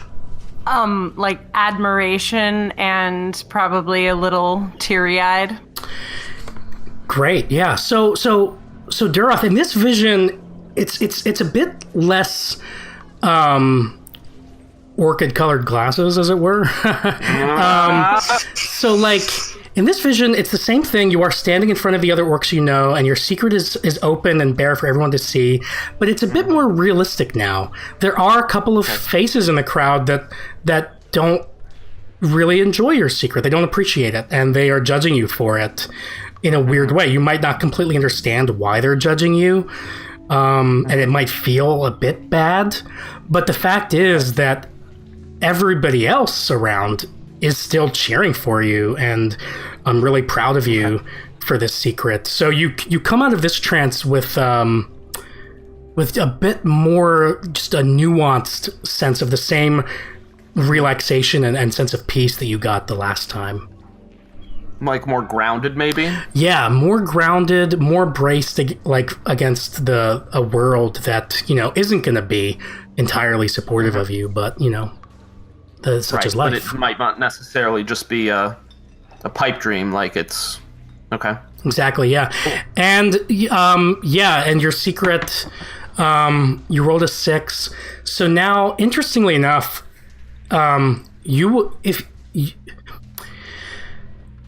anybody, like, everybody already knows your secret.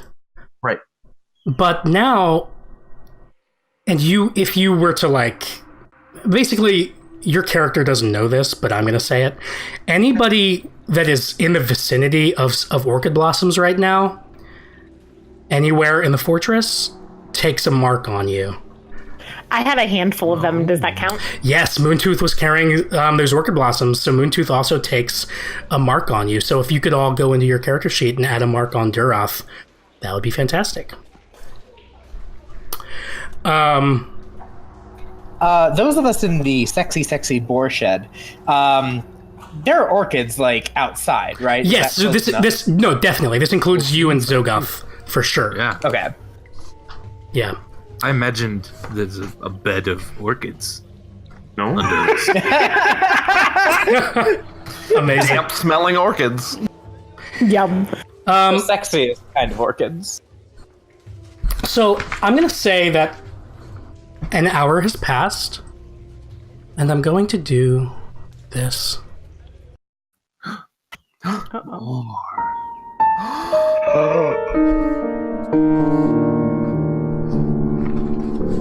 Orchids. Yeah, back to where you were.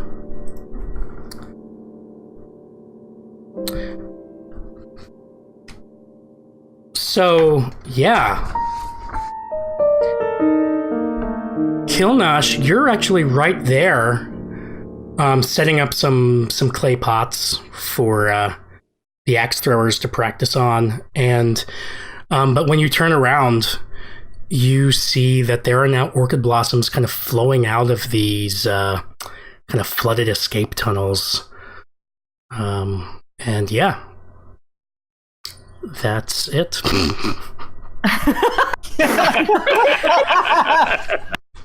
And definitely, or any orcs who are now noticing this are definitely, at this point, they're like, what the fuck's going on with these orchids, man? Yeah, I'm gonna go grab some and I don't know.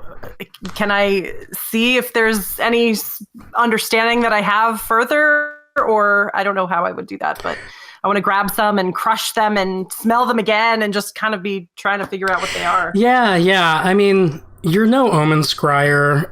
You're definitely struck by the beauty of these orchid blossoms. Mm-hmm. And that when you try to destroy them, they actually kind of uncrumple and they kind of return to their original kind of beautiful form. But that's about it. Can I try to tear them apart? Like, if I tear a block, are they unterrable? Yeah, you if you were to tear one, each piece that you've torn kind of regrows into a complete separate orchid blossom. Ooh, that's weird. I think there's nobody around really except for NPC orcs, I guess, but I guess I would try to go find Moontooth if he's the leader now. Sure. That sounds good to me.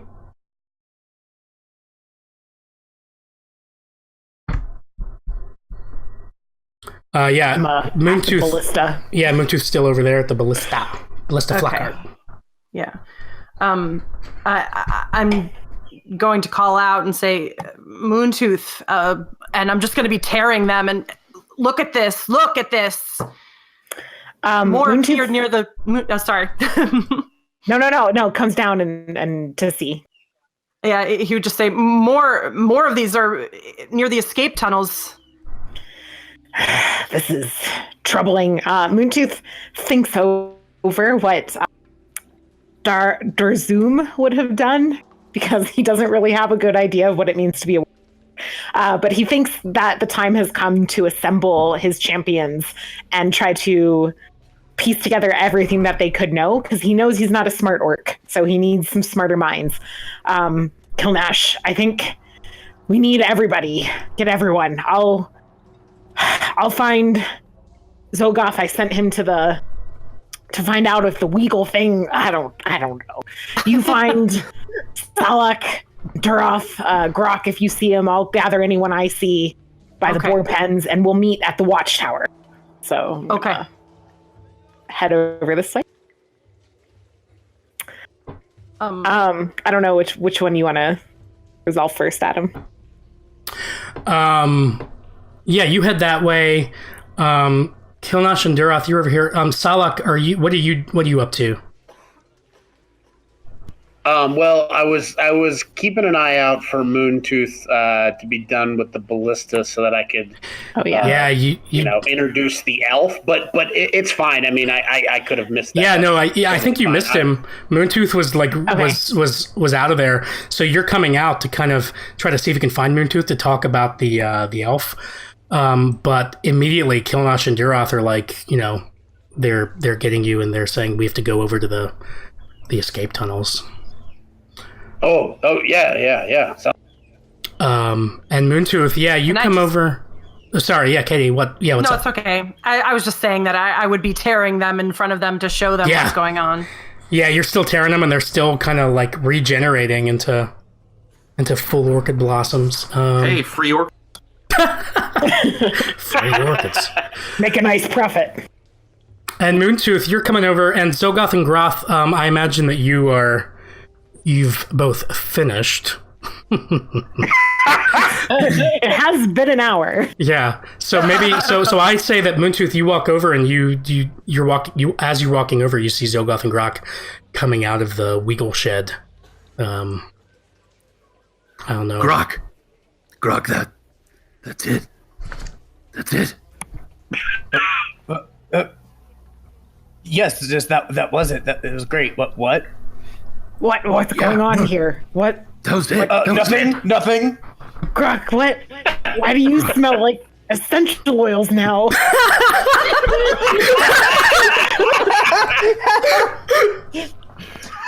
Grok?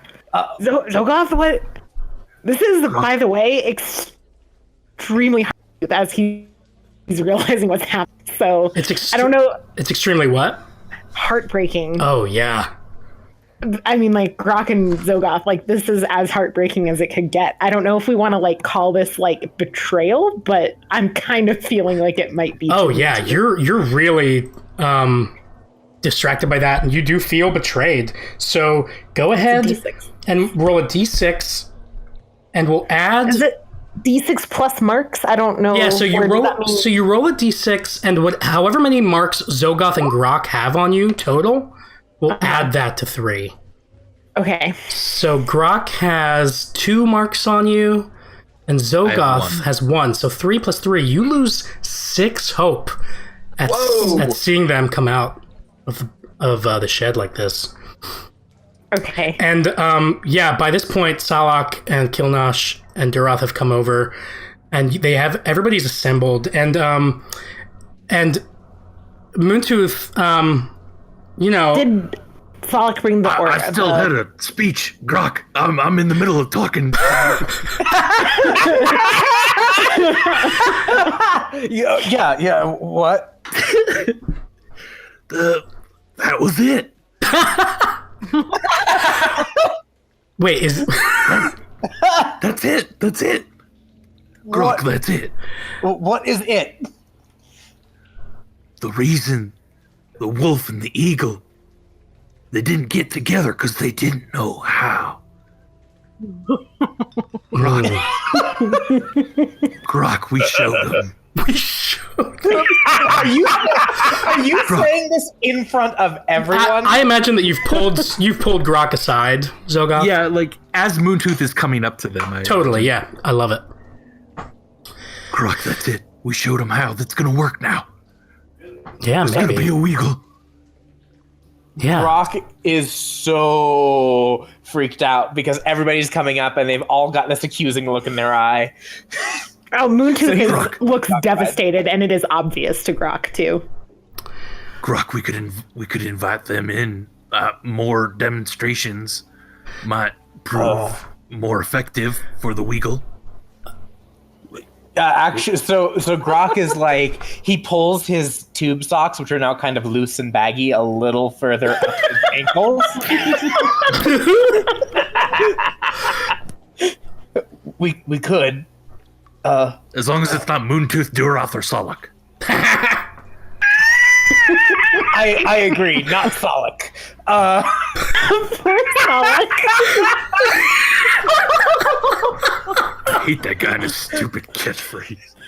And his stupid abs and his hot, sexy anvil. Anyways,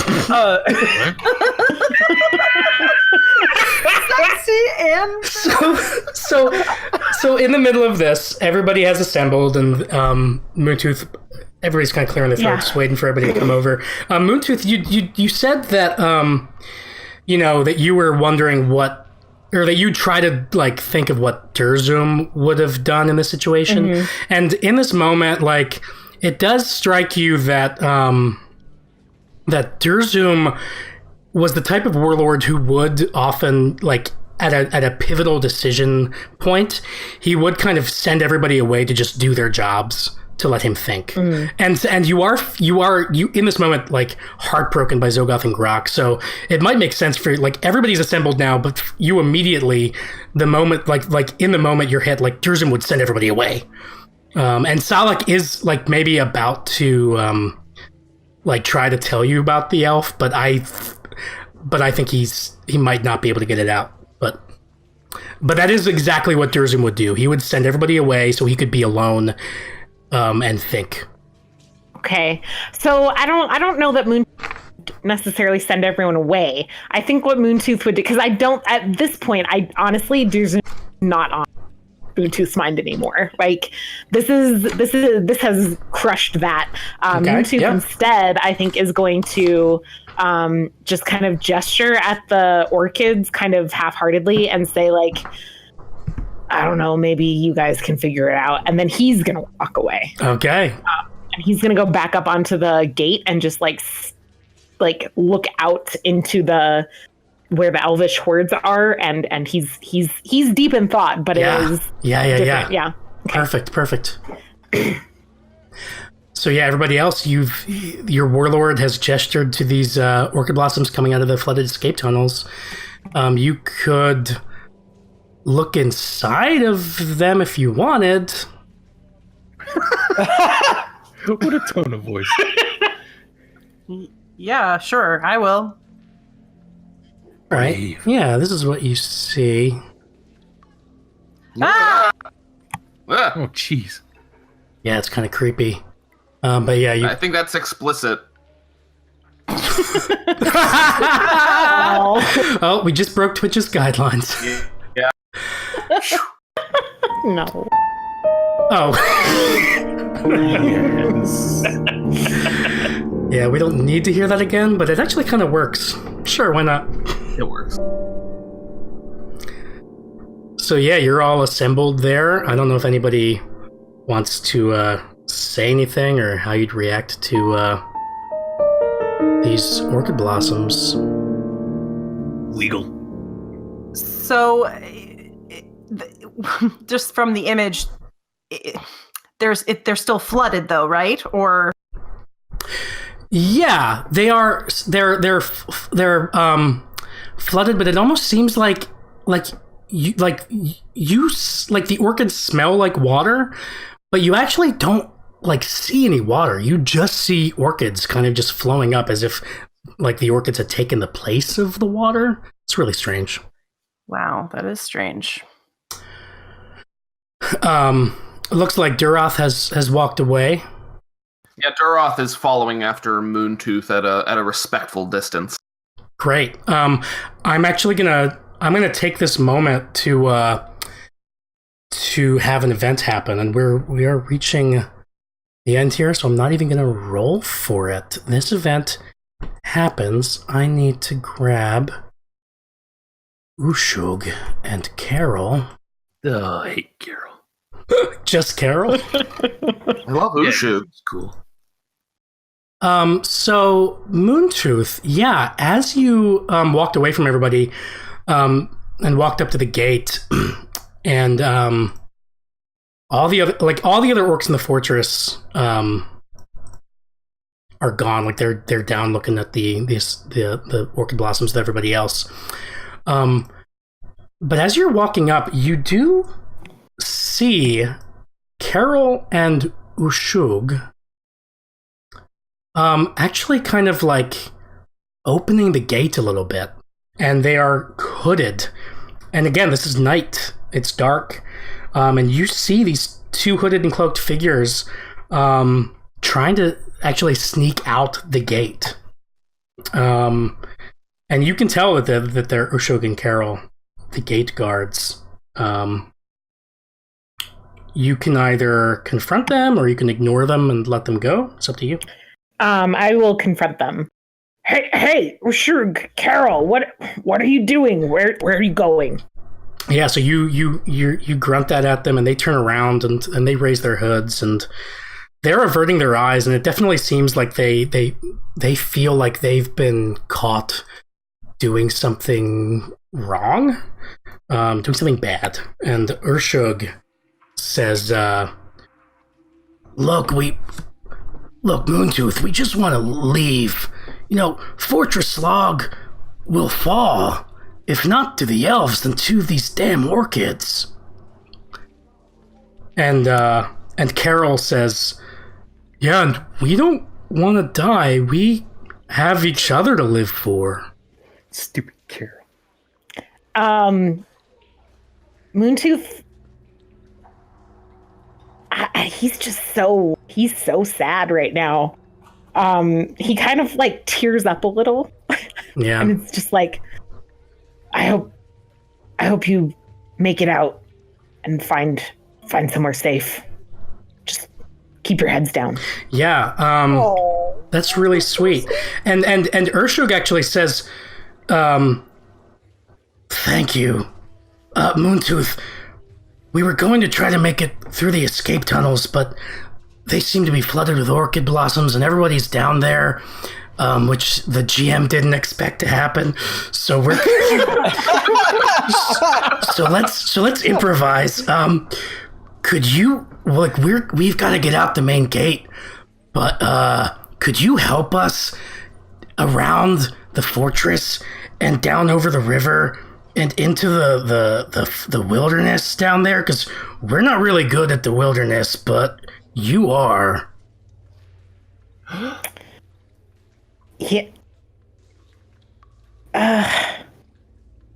He like holds on to the medallion, the talisman. Just, yeah, one minute. Yeah. And just wait 1 minute. And he turns to go. I don't know if he's gonna like bump into Dura on the way, but his intention is to find Zogoth. I'm gonna say Durath. You don't see Durath. Durath was maintaining a respectful distance. Okay. And he's kind of aside. You don't actually spot him right now. Okay. So Moontooth finds Zogoth. I don't know what Zogoth was up to. Just staring at some orchid blossoms and murmuring to himself that he hates Carol, but you don't have no idea why.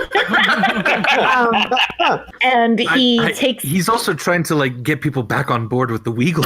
Of course. Absolutely gonna work now. Yeah. He takes the... I'm so glad you're here. No, don't. Listen. No, me first. I'm warlord, me first. Okay, you first. Thanks. And he takes off the talisman and he puts it in Zogoth's hand and he kind of lets the touch linger.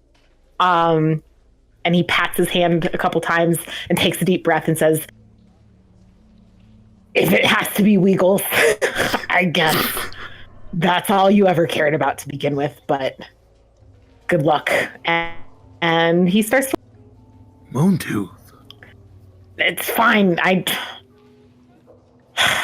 It's obviously... It was never me. He just keeps walking. Yeah. Does it look like Moontooth is like walking somewhere specific or just away? He's definitely heading back towards the gates where he left Carol and Urshug. I would say he definitely gives the impression that he wants to be alone, though.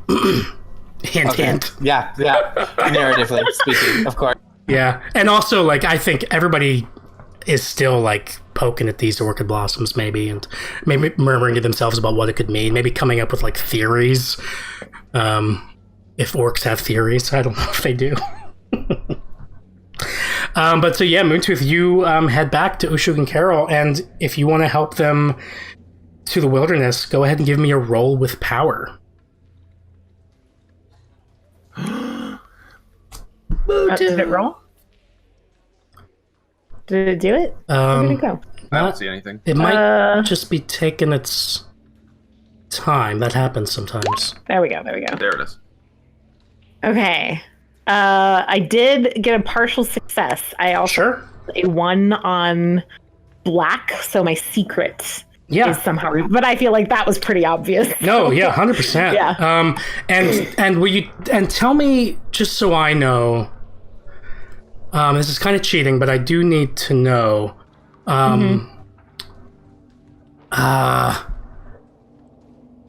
I'm going to whisper to you. Okay.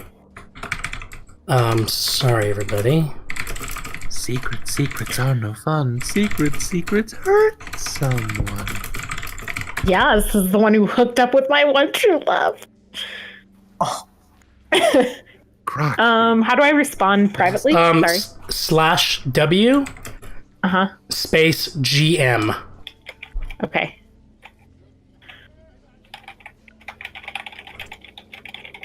Clickety-clackety. What are they typing? I'll never know. Perfect. So you you're heading back, and as you're heading back, Duroth does Duroth, I imagine maybe you step out. So basically, Duroth, you've been watching this. You've seen Ushug and Carol trying to sneak out. You've seen Moontooth kind of stop them. Yeah. And so basically what I'll say is, Moontooth's secret has shown to you. You do take a mark on Moontooth. And if you would like to confront Moontooth at this point, you can. But you do not have to. Okay.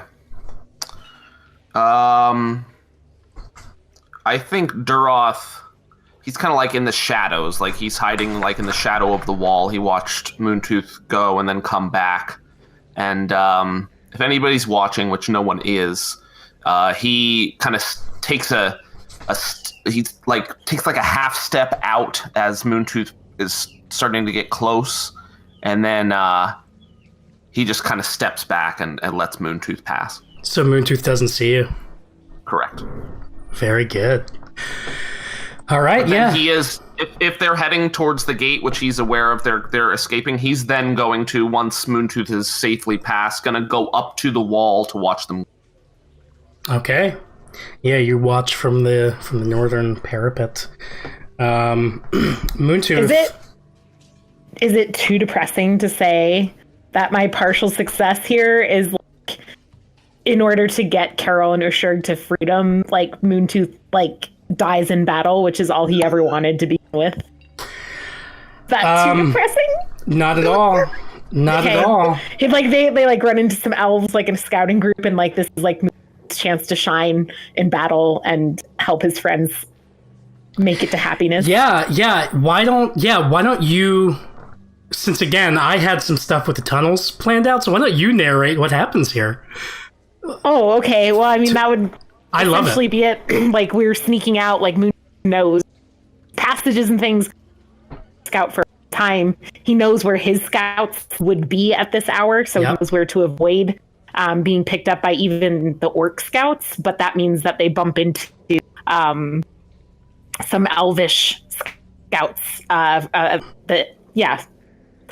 Somewhere around one of the camps, and one of the elves goes for a horn to alert the nearby camps that orcs are sneaking by, and Moontooth yells for the other orcs to run for it, and he tackles the elves around and takes a couple of them out before he himself is taken down. Oh man, that's so incredible. Yeah, you make the ultimate sacrifice. Ushug and Carol, they watch for just a split second as you do this for them, and they run off. And Moontooth, as you are, like you said, you are able to take out a few of the elves, and you're able to create enough of a distraction that Ushug and Carol do get away. What is the last thing that goes through your mind as an elf just plunges a sword into your heart? I think it's Brock. Oh, so sad. Okay. Moontooth has died, and nobody necessarily knows that that's happened, but I think Duroth knows that I left. Yes. So at least Duroth would take the D8 of hope. And Oh god, I did have a lot of marks in Duroth too. He would take extra. yeah, so Duroth, you go ahead. And Duroth, would you tell anybody that Moontooth has left? No.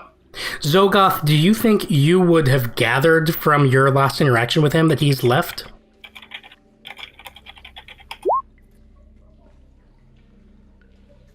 Zogoth? Wait, who? Andy? Oh, So, like, when he handed you the warlord's talisman, would you have gotten would you have picked up on that Moontooth was leaving? Or would you just be confused? no, I think at this point, the only reason Moontooth would have given this up is not necessarily out of respect for Zogoth, but because he's gone for good. Yeah, so Zogoth and Duroth, you both roll a d8 because a character has left. So we'll see how much hope you lose.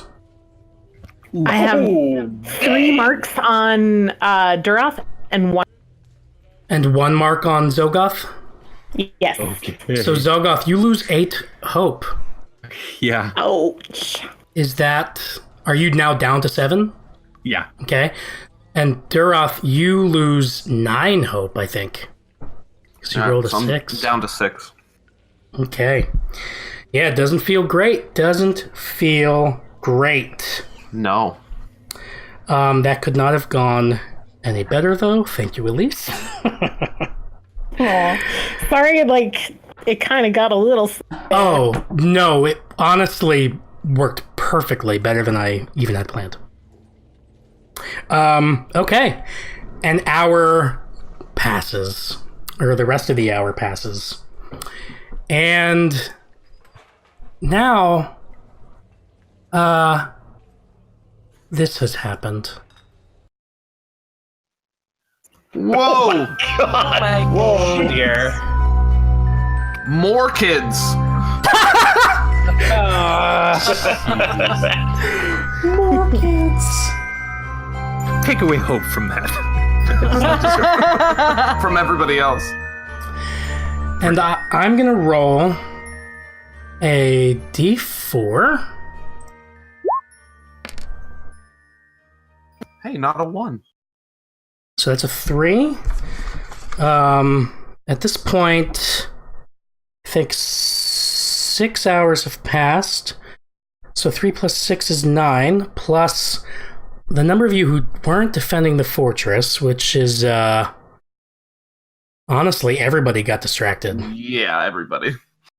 So plus 6, basically. Well, no, you know what? I'm going to count that Moontooth was defending Urshug and Carol. So 9 plus 5 is 14. And this.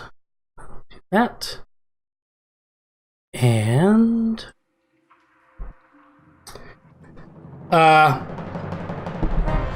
something terrible happens. Oh no. You all hear a sickening thud, and you look over to see that an orc corpse has just fallen out of the sky and hit the ground right by the watchtower, right here, where I'm pinging. And you look up, What?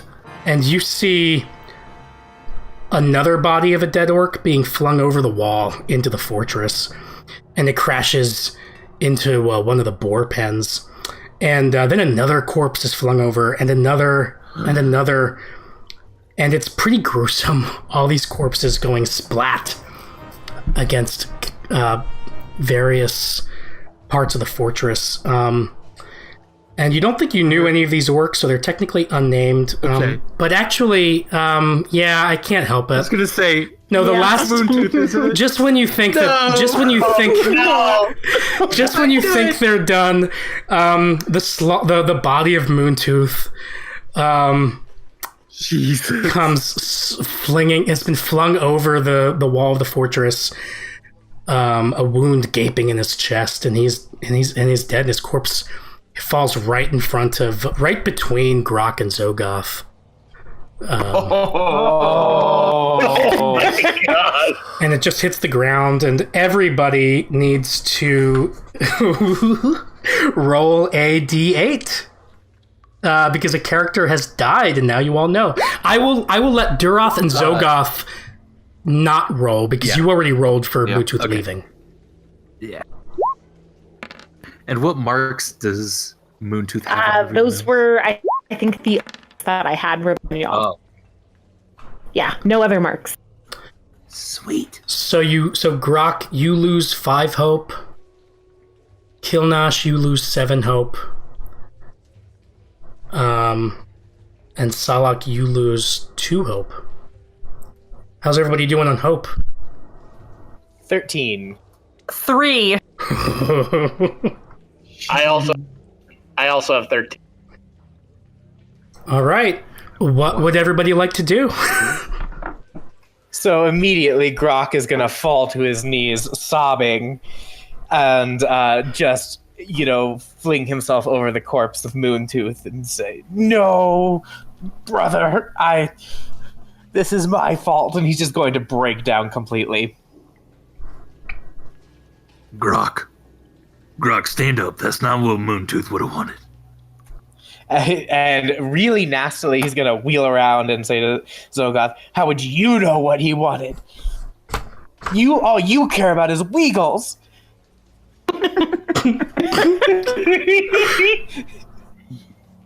Well, yes, but it's what's going to get us out of here, Grok. Listen, everyone. I'm the warlord now. Listen to me. I know none of you believe me. I know none of you necessarily even think this is natural. And it's not. But a lot of weird stuff's been happening. You've been feeling it, haven't you? Something in the air makes us closer to one another. Yeah? Well, listen. I believe Grok and I have solved the problem with the Weagle. And the next time we open the door, we're gonna see a majestic flying beast. Trust me on this. I'm going to take this moment to say that, because I forgot to describe this latest iteration of the orchids, of the orchid blossoms. Oh, yeah. So what I'll say is that actually, so I'm going to read this now, and you just retroactively put it in, like, this happened right before the bodies were flung over. That the orchid blossom, had gotten dramatically worse. They have just kept coming and coming, seemingly from nowhere, almost out of the ground itself. Maybe from the water sources in the fortress, but if they have, you haven't been able to tell for sure. But definitely at this point, as you're, grieving these orcs and grieving Moontooth especially, the orchid blossoms, like the entire ground of the fortress is now covered with them. In some places, there are whole piles of orchid blossoms burying parts of the fortress. And you do notice that the orchid blossoms seem to be kind of piling up, especially over the corpse of Moontooth. And yeah, to move around now, if you wanted to move somewhere, you might have to wade through these orchid blossoms that sometimes go as high as your waist, even. That's how fast they're kind of coming. Yeah, so Zogoth, did you say you wanted to go check out the Weagle again? I just said next time we do it. Oh, yeah, okay. I'm going to be full of faith. Sure. Gotcha. Yeah, as you're talking about the Weagle and feeling like this is it, like this is we showed them, that is when the orchid blossoms, you see them kind of just like grow and like multiply over the corpse of Moontooth, and you don't see Moontooth's body anymore.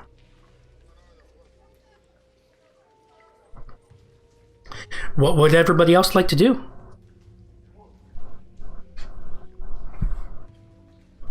So I would like to, after the corpses and then also seeing Moontooth from afar, I'm going to, kind of very angrily make my way back to the forge where I left the elf. And my intention, because in my mind, I think this is the elves, And so I'm going to grab the elf and I'm going to bring him to the catapult. And I'm going to give the elves a taste of their own medicine at this point, is what I'm doing. Okay. That is cold. Yeah, the elf will be kind of, once he realizes what you're doing, well, at first, I mean, he sees all the orchids and he's like, Look, there's an orc. Listen, I don't know where these orcs are coming from. They're clearly some kind of magic that's beyond even us. But look, it's blowing my mind that you have these here, and you don't know anything about what's happening. Are you sure? And this is as you're carrying him. Right. Yeah, I know about what's happening right now. I don't care about these orchids. I care about the bodies of my compatriots, my brothers. And he doesn't see any bodies, actually. They've all now been covered by orchid blossoms, so he's kind of confused, and now you're putting him in the catapult, and he's like, wait, but I'll make out with you. If you don't catapult me, I'll even go to maybe second base. So at this point, I've secured him, and then I'm gonna just say, you should have struck while the iron was hot.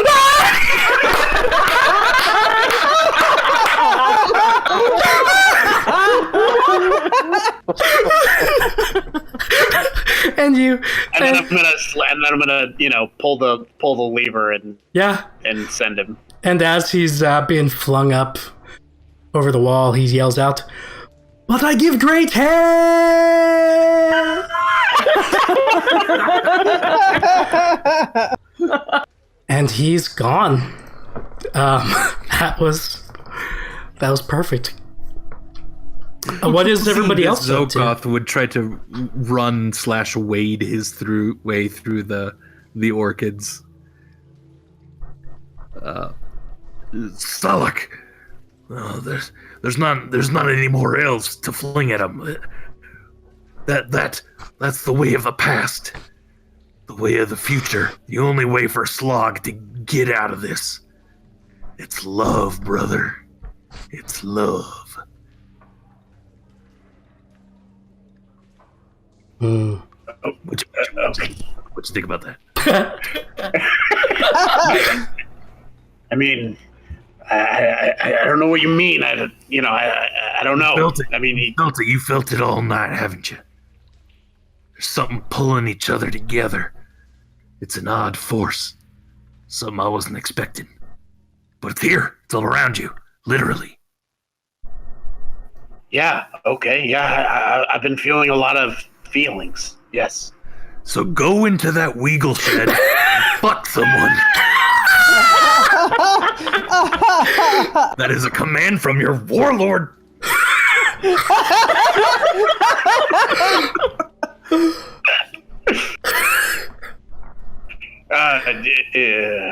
Just anyone, or with consent and everything. Sure, yeah. Right. Sure.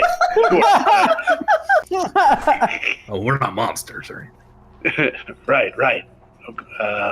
Yes, sir.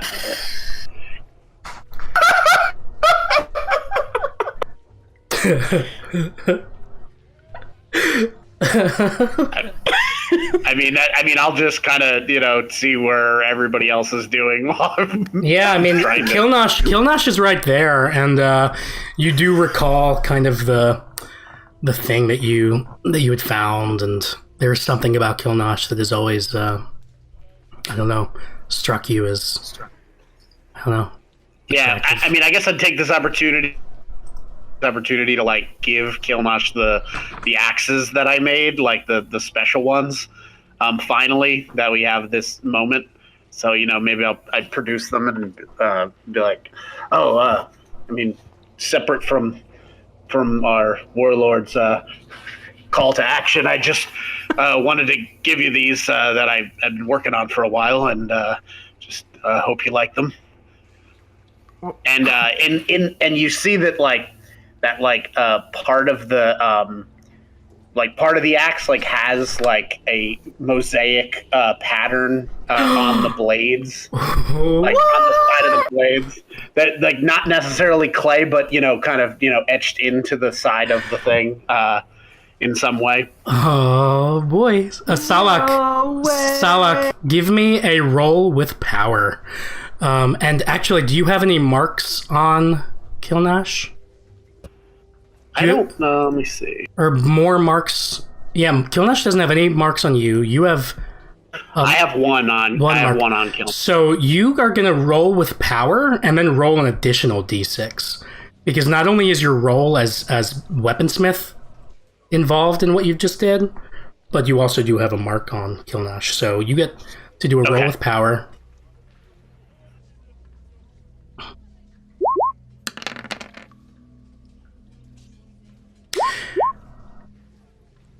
And you don't even need the additional d6. This is a successful makeout attempt, is how I'm reading the situation. So Kilnash, regardless of your feelings about Salak, this moment moves you. Oh yeah, for sure. I mean, I think that I'm completely surprised because what I thought about him, he's gonna say, he's going to be at a loss for words at first and just open mouth and be like, I didn't know that you could make something like this. This is amazing. Well, I mean, to be honest, I didn't know I could either, but when I saw your art, it inspired me, and I just went with it. Can I just kind of push forward and side eye to our commander, but then just push forward and touch his manly chest? Yeah. Yep. And Zogoth is seeing this, and he's like, I imagine, Andy, correct me if I'm wrong, but you're grinning and you're kind of you're like shaking your head toward the Weagle shed, yeah? Yeah, you're save it for the shed. Get a Weagle shed, you two. So you guys go into the Weagle shed. And when you go in,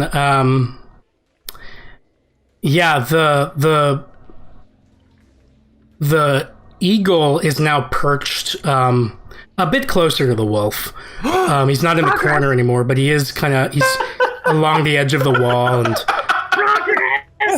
just halfway closer to where the wolf is. And if you two would like to get it on, then I will go ahead and. Yeah. Quick. Okay. Do you hear it? Yeah, we hear it. It was a false start there. So the two of you. Well, that's going on. I walk up to Duroth and I say, "Brother, we've had our differences. Go to them. Go to them now. You know you want to. It's not too late." Duroth, do you want to join Salak and Kilnash? Or wait, so what are you suggesting, Zogoth? Yeah, that he'd join. Yeah, Duroth, would you want to, or it's up to you? Duroth would not want to. Yeah. Don't let this thing between you and me stand in the way of what you want. Zogoth, you're always been a little full of yourself. It doesn't have anything to do with you. Oh. And he turns to Grok. Yeah. Grok. And he says, "Grok, I need to know, does Zogoth, does he make you happy?" Grok will sort of look up at his Omen Scryer master, eyes full of and say, yes, he does, but he'll never be the Omen Scryer you are. Zogoth, I hope you understand, too, that I can love you both. And he'll take both of their hands and sort of...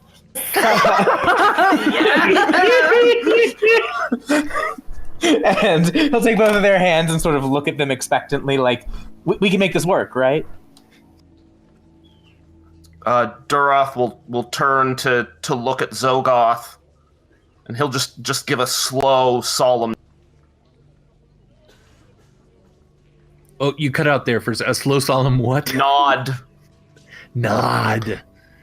Gotcha. So, and then he'll reach out slowly, and with like the complete opposite of the firm shove push, he just gently places his finger upon your... On Zogoth's nipple?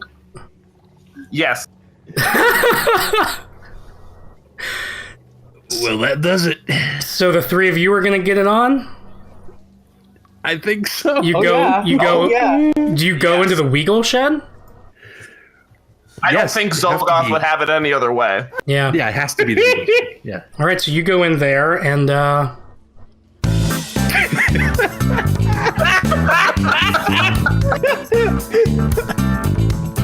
so you all strip naked, and you approach each other, and for the rest of the hour, your bodies make heat, and they make love. Whatever had held you apart, whatever had restrained your bodies and your hearts up to this point is gone. Your eyes find eyes, hands find flesh, and you feel the sheer, improbable weight of each other as your bodies become one. And for a short time, your bodies, in addition to making heat and making love, they make sense of the grimness and the emptiness of life itself.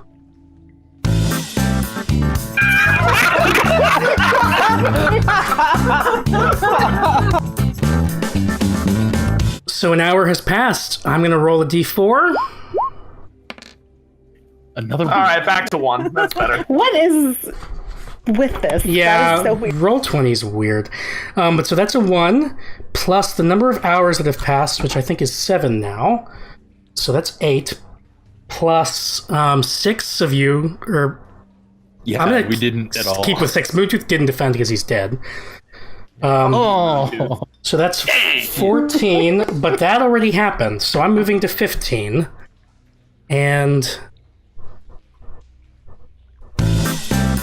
no. Is that the right audio you wanted? No, it was not. Again? It was not. Things are messing up. Okay, here we go.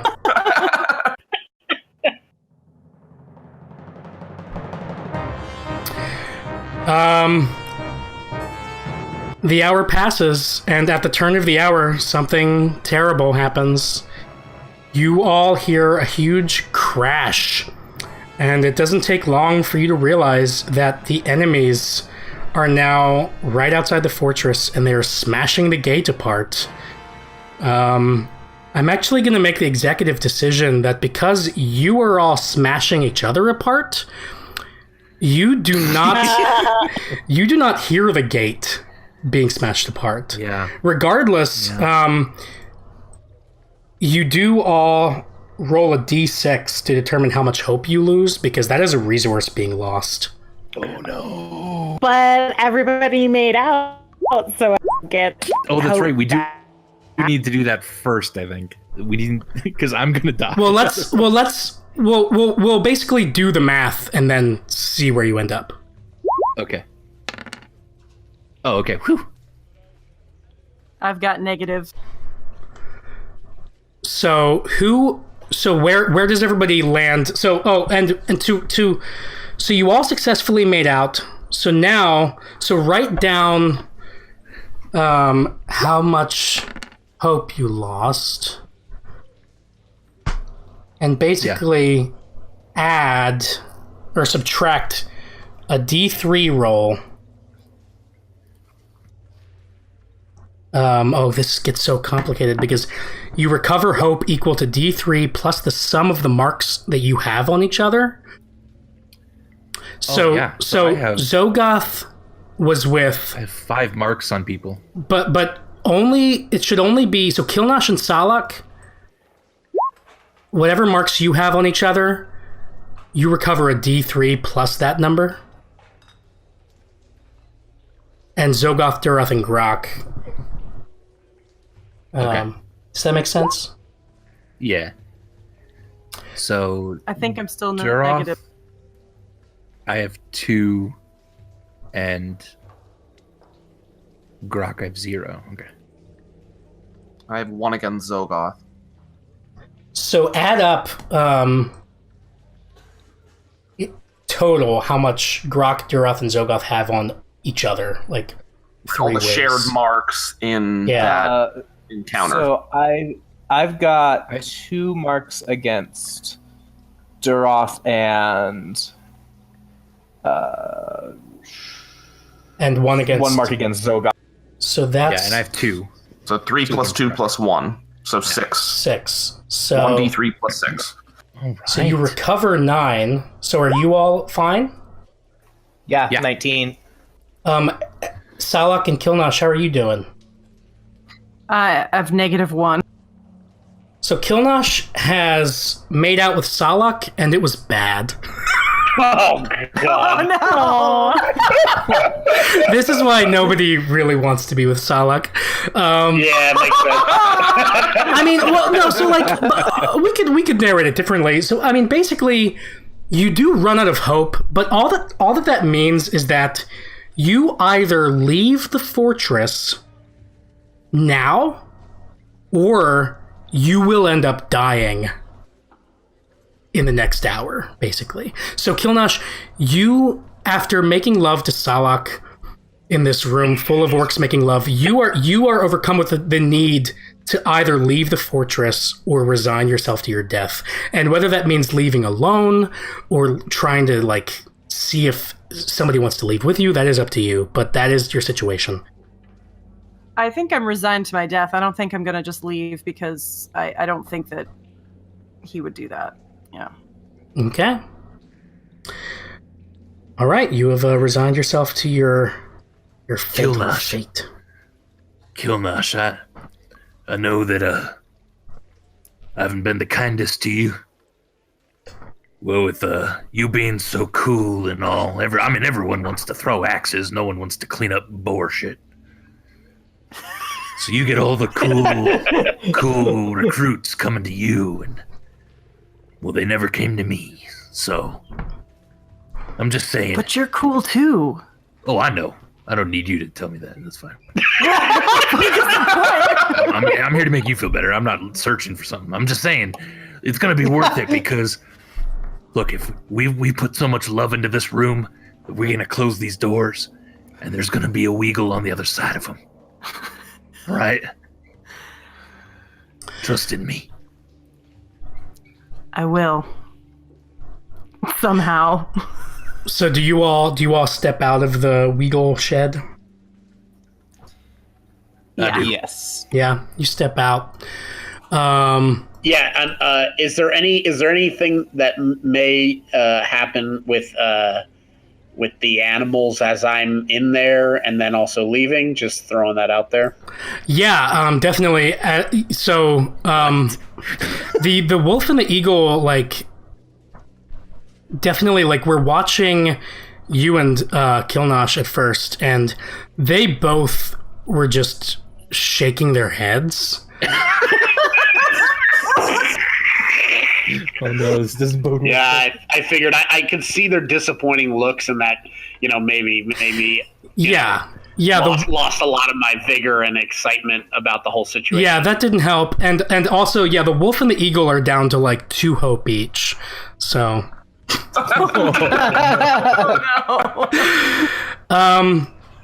So okay. as you're stepping out of the Weagle shed, the gates being smashed apart that you didn't hear before, they've been smashed open, and elves are pouring in to the fortress, and Quick, shut the door. Give the Weagle time. yeah, they're basically like pouring in, and they're going wherever they can. Like they're just slaughtering any orc that they see. They're shouting. They're going room to room, like building to building in the fortress slog, wading through the orchid blossoms, killing every orc they see. And like basically at this point, yeah, you can fight, and you all are orc champions. So like of all the orcs in the fortress, you are able to like defend yourselves and fight. But there is no real defeating them at this point. What would you like to do? Basically, at this point, I'm gonna have everybody roll a d20 to see how much hope you lose, because they are essentially about to take the fortress. And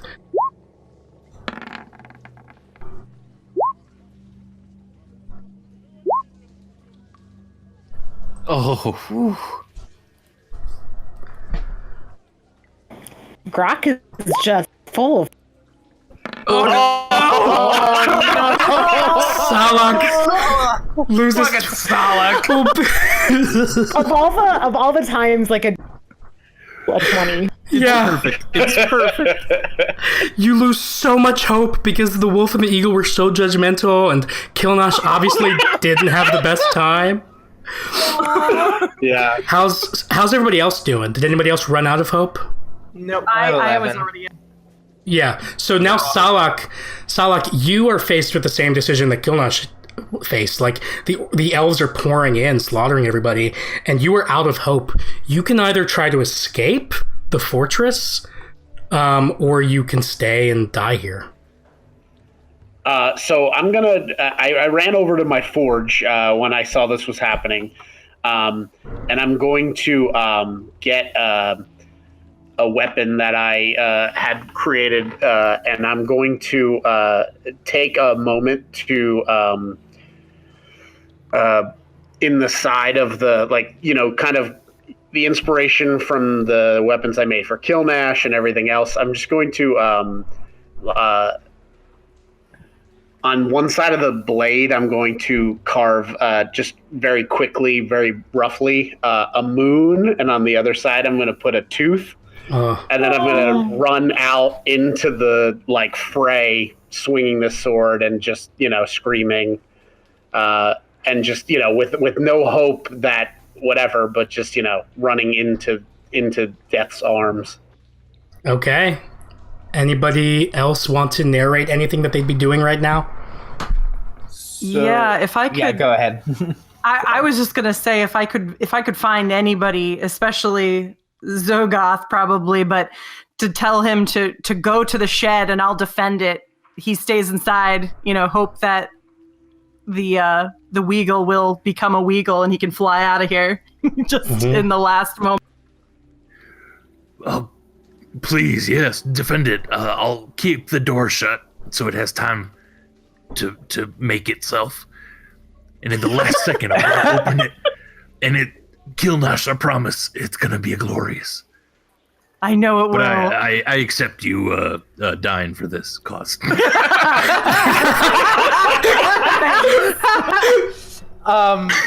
Wow. So Grok is going to step up parallel, or I suppose perpendicular, I don't know, parallel to Kilnash and say, Kilnash, I will go with you. Duroth, Zogoth, take the Weagle out of here.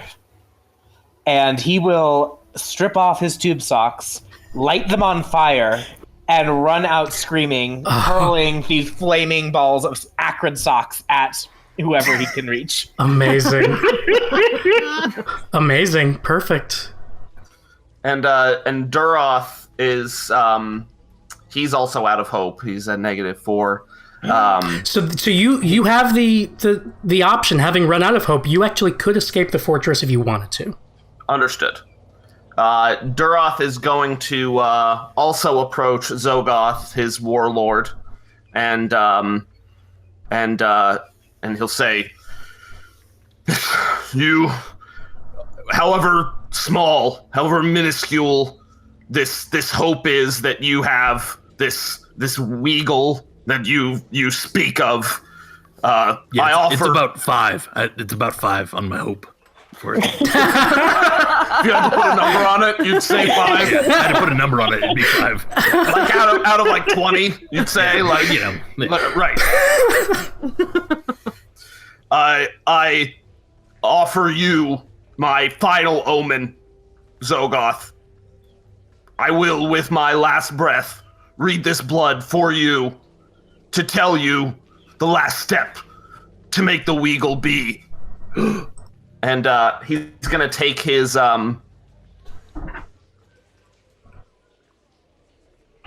You'll take his what? Fucking push to touch. Yes. Push to touch. Is that what you've been pushing? I had to hold up my thumb. Yeah.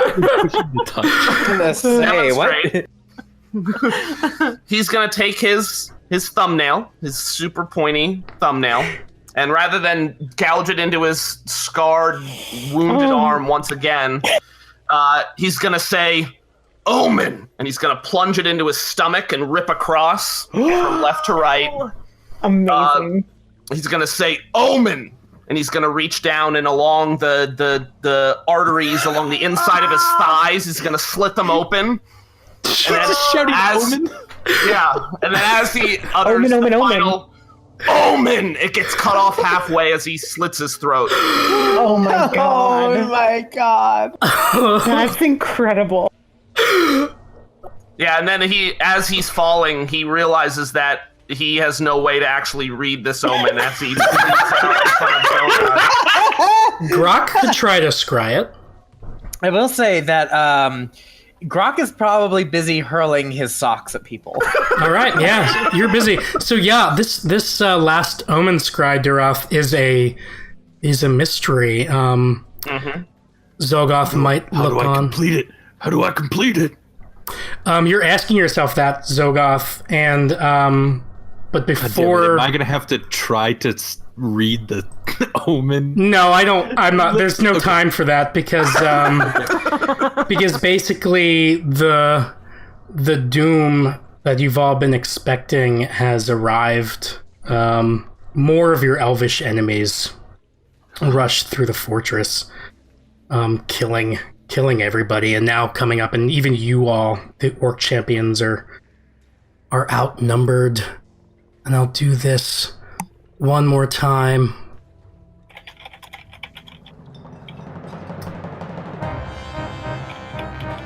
Just the start of it. It becomes finally and utterly clear. The orc fortress Slog has fallen into enemy hands. Just in time, it seems, for the fortress and anyone inside of it to fall into some other very different hands. What?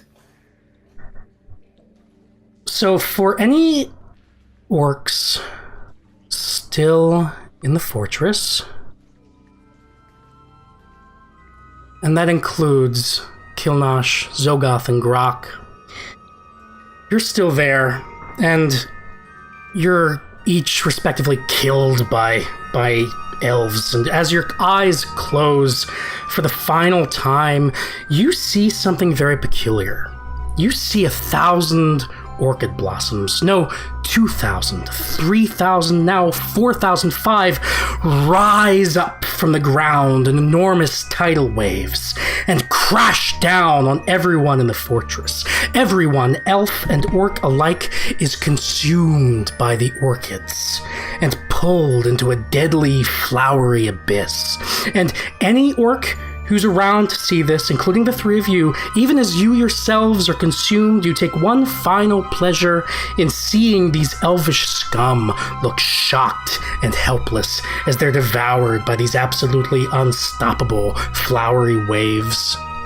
And any orcs who might have escaped, which is none of you, but Urshug and Carol, they do turn back, and they see something peculiar from a distance also.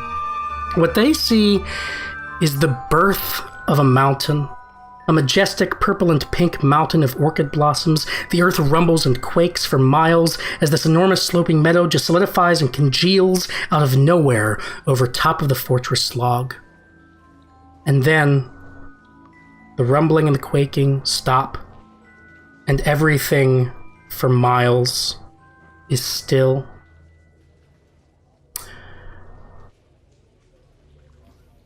Adam, no, I know.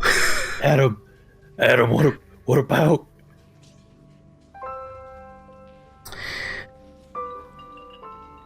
Two years later,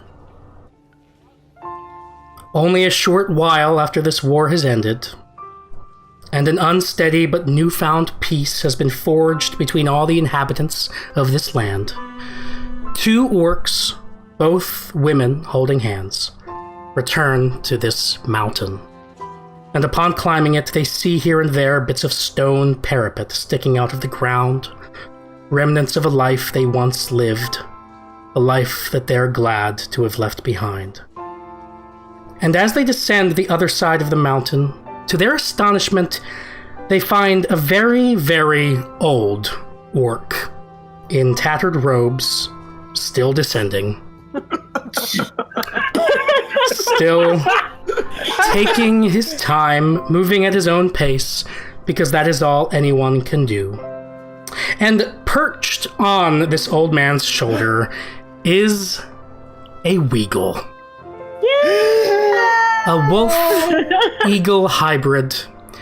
And this old man and this weagle are friends. And as Ushug and Carol join them for a time, they all four of them, because the weagle also speaks Orcish, I guess. And they share memories, and they all learn from Tajug, learn from him, and then Ushug and Carol, before giving him stern nods, they leave for more adventures of their own. 1,000 years after that, the fortress log would be little more than a distant memory, completely forgotten by most who travel these lands. In its place would be a meadow upon a worn-down hill. A meadow that, according to many a traveler from far and wide, would seem to have an almost magical effect on all who found their way to it. Perhaps a tiefling, desert-bound and traveling alone, would notice that he felt something strange while passing through the meadow. A distinct, if fleeting awareness that no matter what he might have done in the past, what matters now is what he does with the present. Perhaps a Goliath, also alone, would find solace after climbing this lone peak. The mountain flowers would remind her of home, and sad but rejuvenated, she would leave with a desire to find a new family, as well as perhaps new friends to fight. An elf would find the meadow too, perhaps. And being a druid, perhaps he would become curious and speak to the orchid blossoms and hear one hell of a story. And perhaps some years after all of that, an old traveling halfling would return to his lover and tell him of his journey, of how at his lowest point, at his most downtrodden and alone and filled with a desire to be anyone else at all, how he had climbed this hill and come across this peculiar meadow, and how the distinct scent of the flowers somehow reminded him that all he could ever be was himself, and that wasn't a limitation. It was, in fact, his triumph. That indeed, the most important triumph anyone in this great wide world could have was pride in being and honoring and celebrating themselves. That concludes tonight's game of Big Gay Orcs. If you enjoyed this, please follow us here on Twitch, where we are simply Helpful Goat, or subscribe to us on YouTube at Helpful Goat Gaming. We are a small independent game design firm and could really use the support. If you'd like to know more about us, our streams, our company, or our upcoming projects, you can visit helpfulgoat.com, follow us on Twitter at Helpful Goat, or check out our Facebook page at Helpful Goat. Thank you to everyone who played tonight. Oh my god! Cheers for Adam! Yeah, 3 cheers for Adam. Orcish cheers. Do orcish cheers.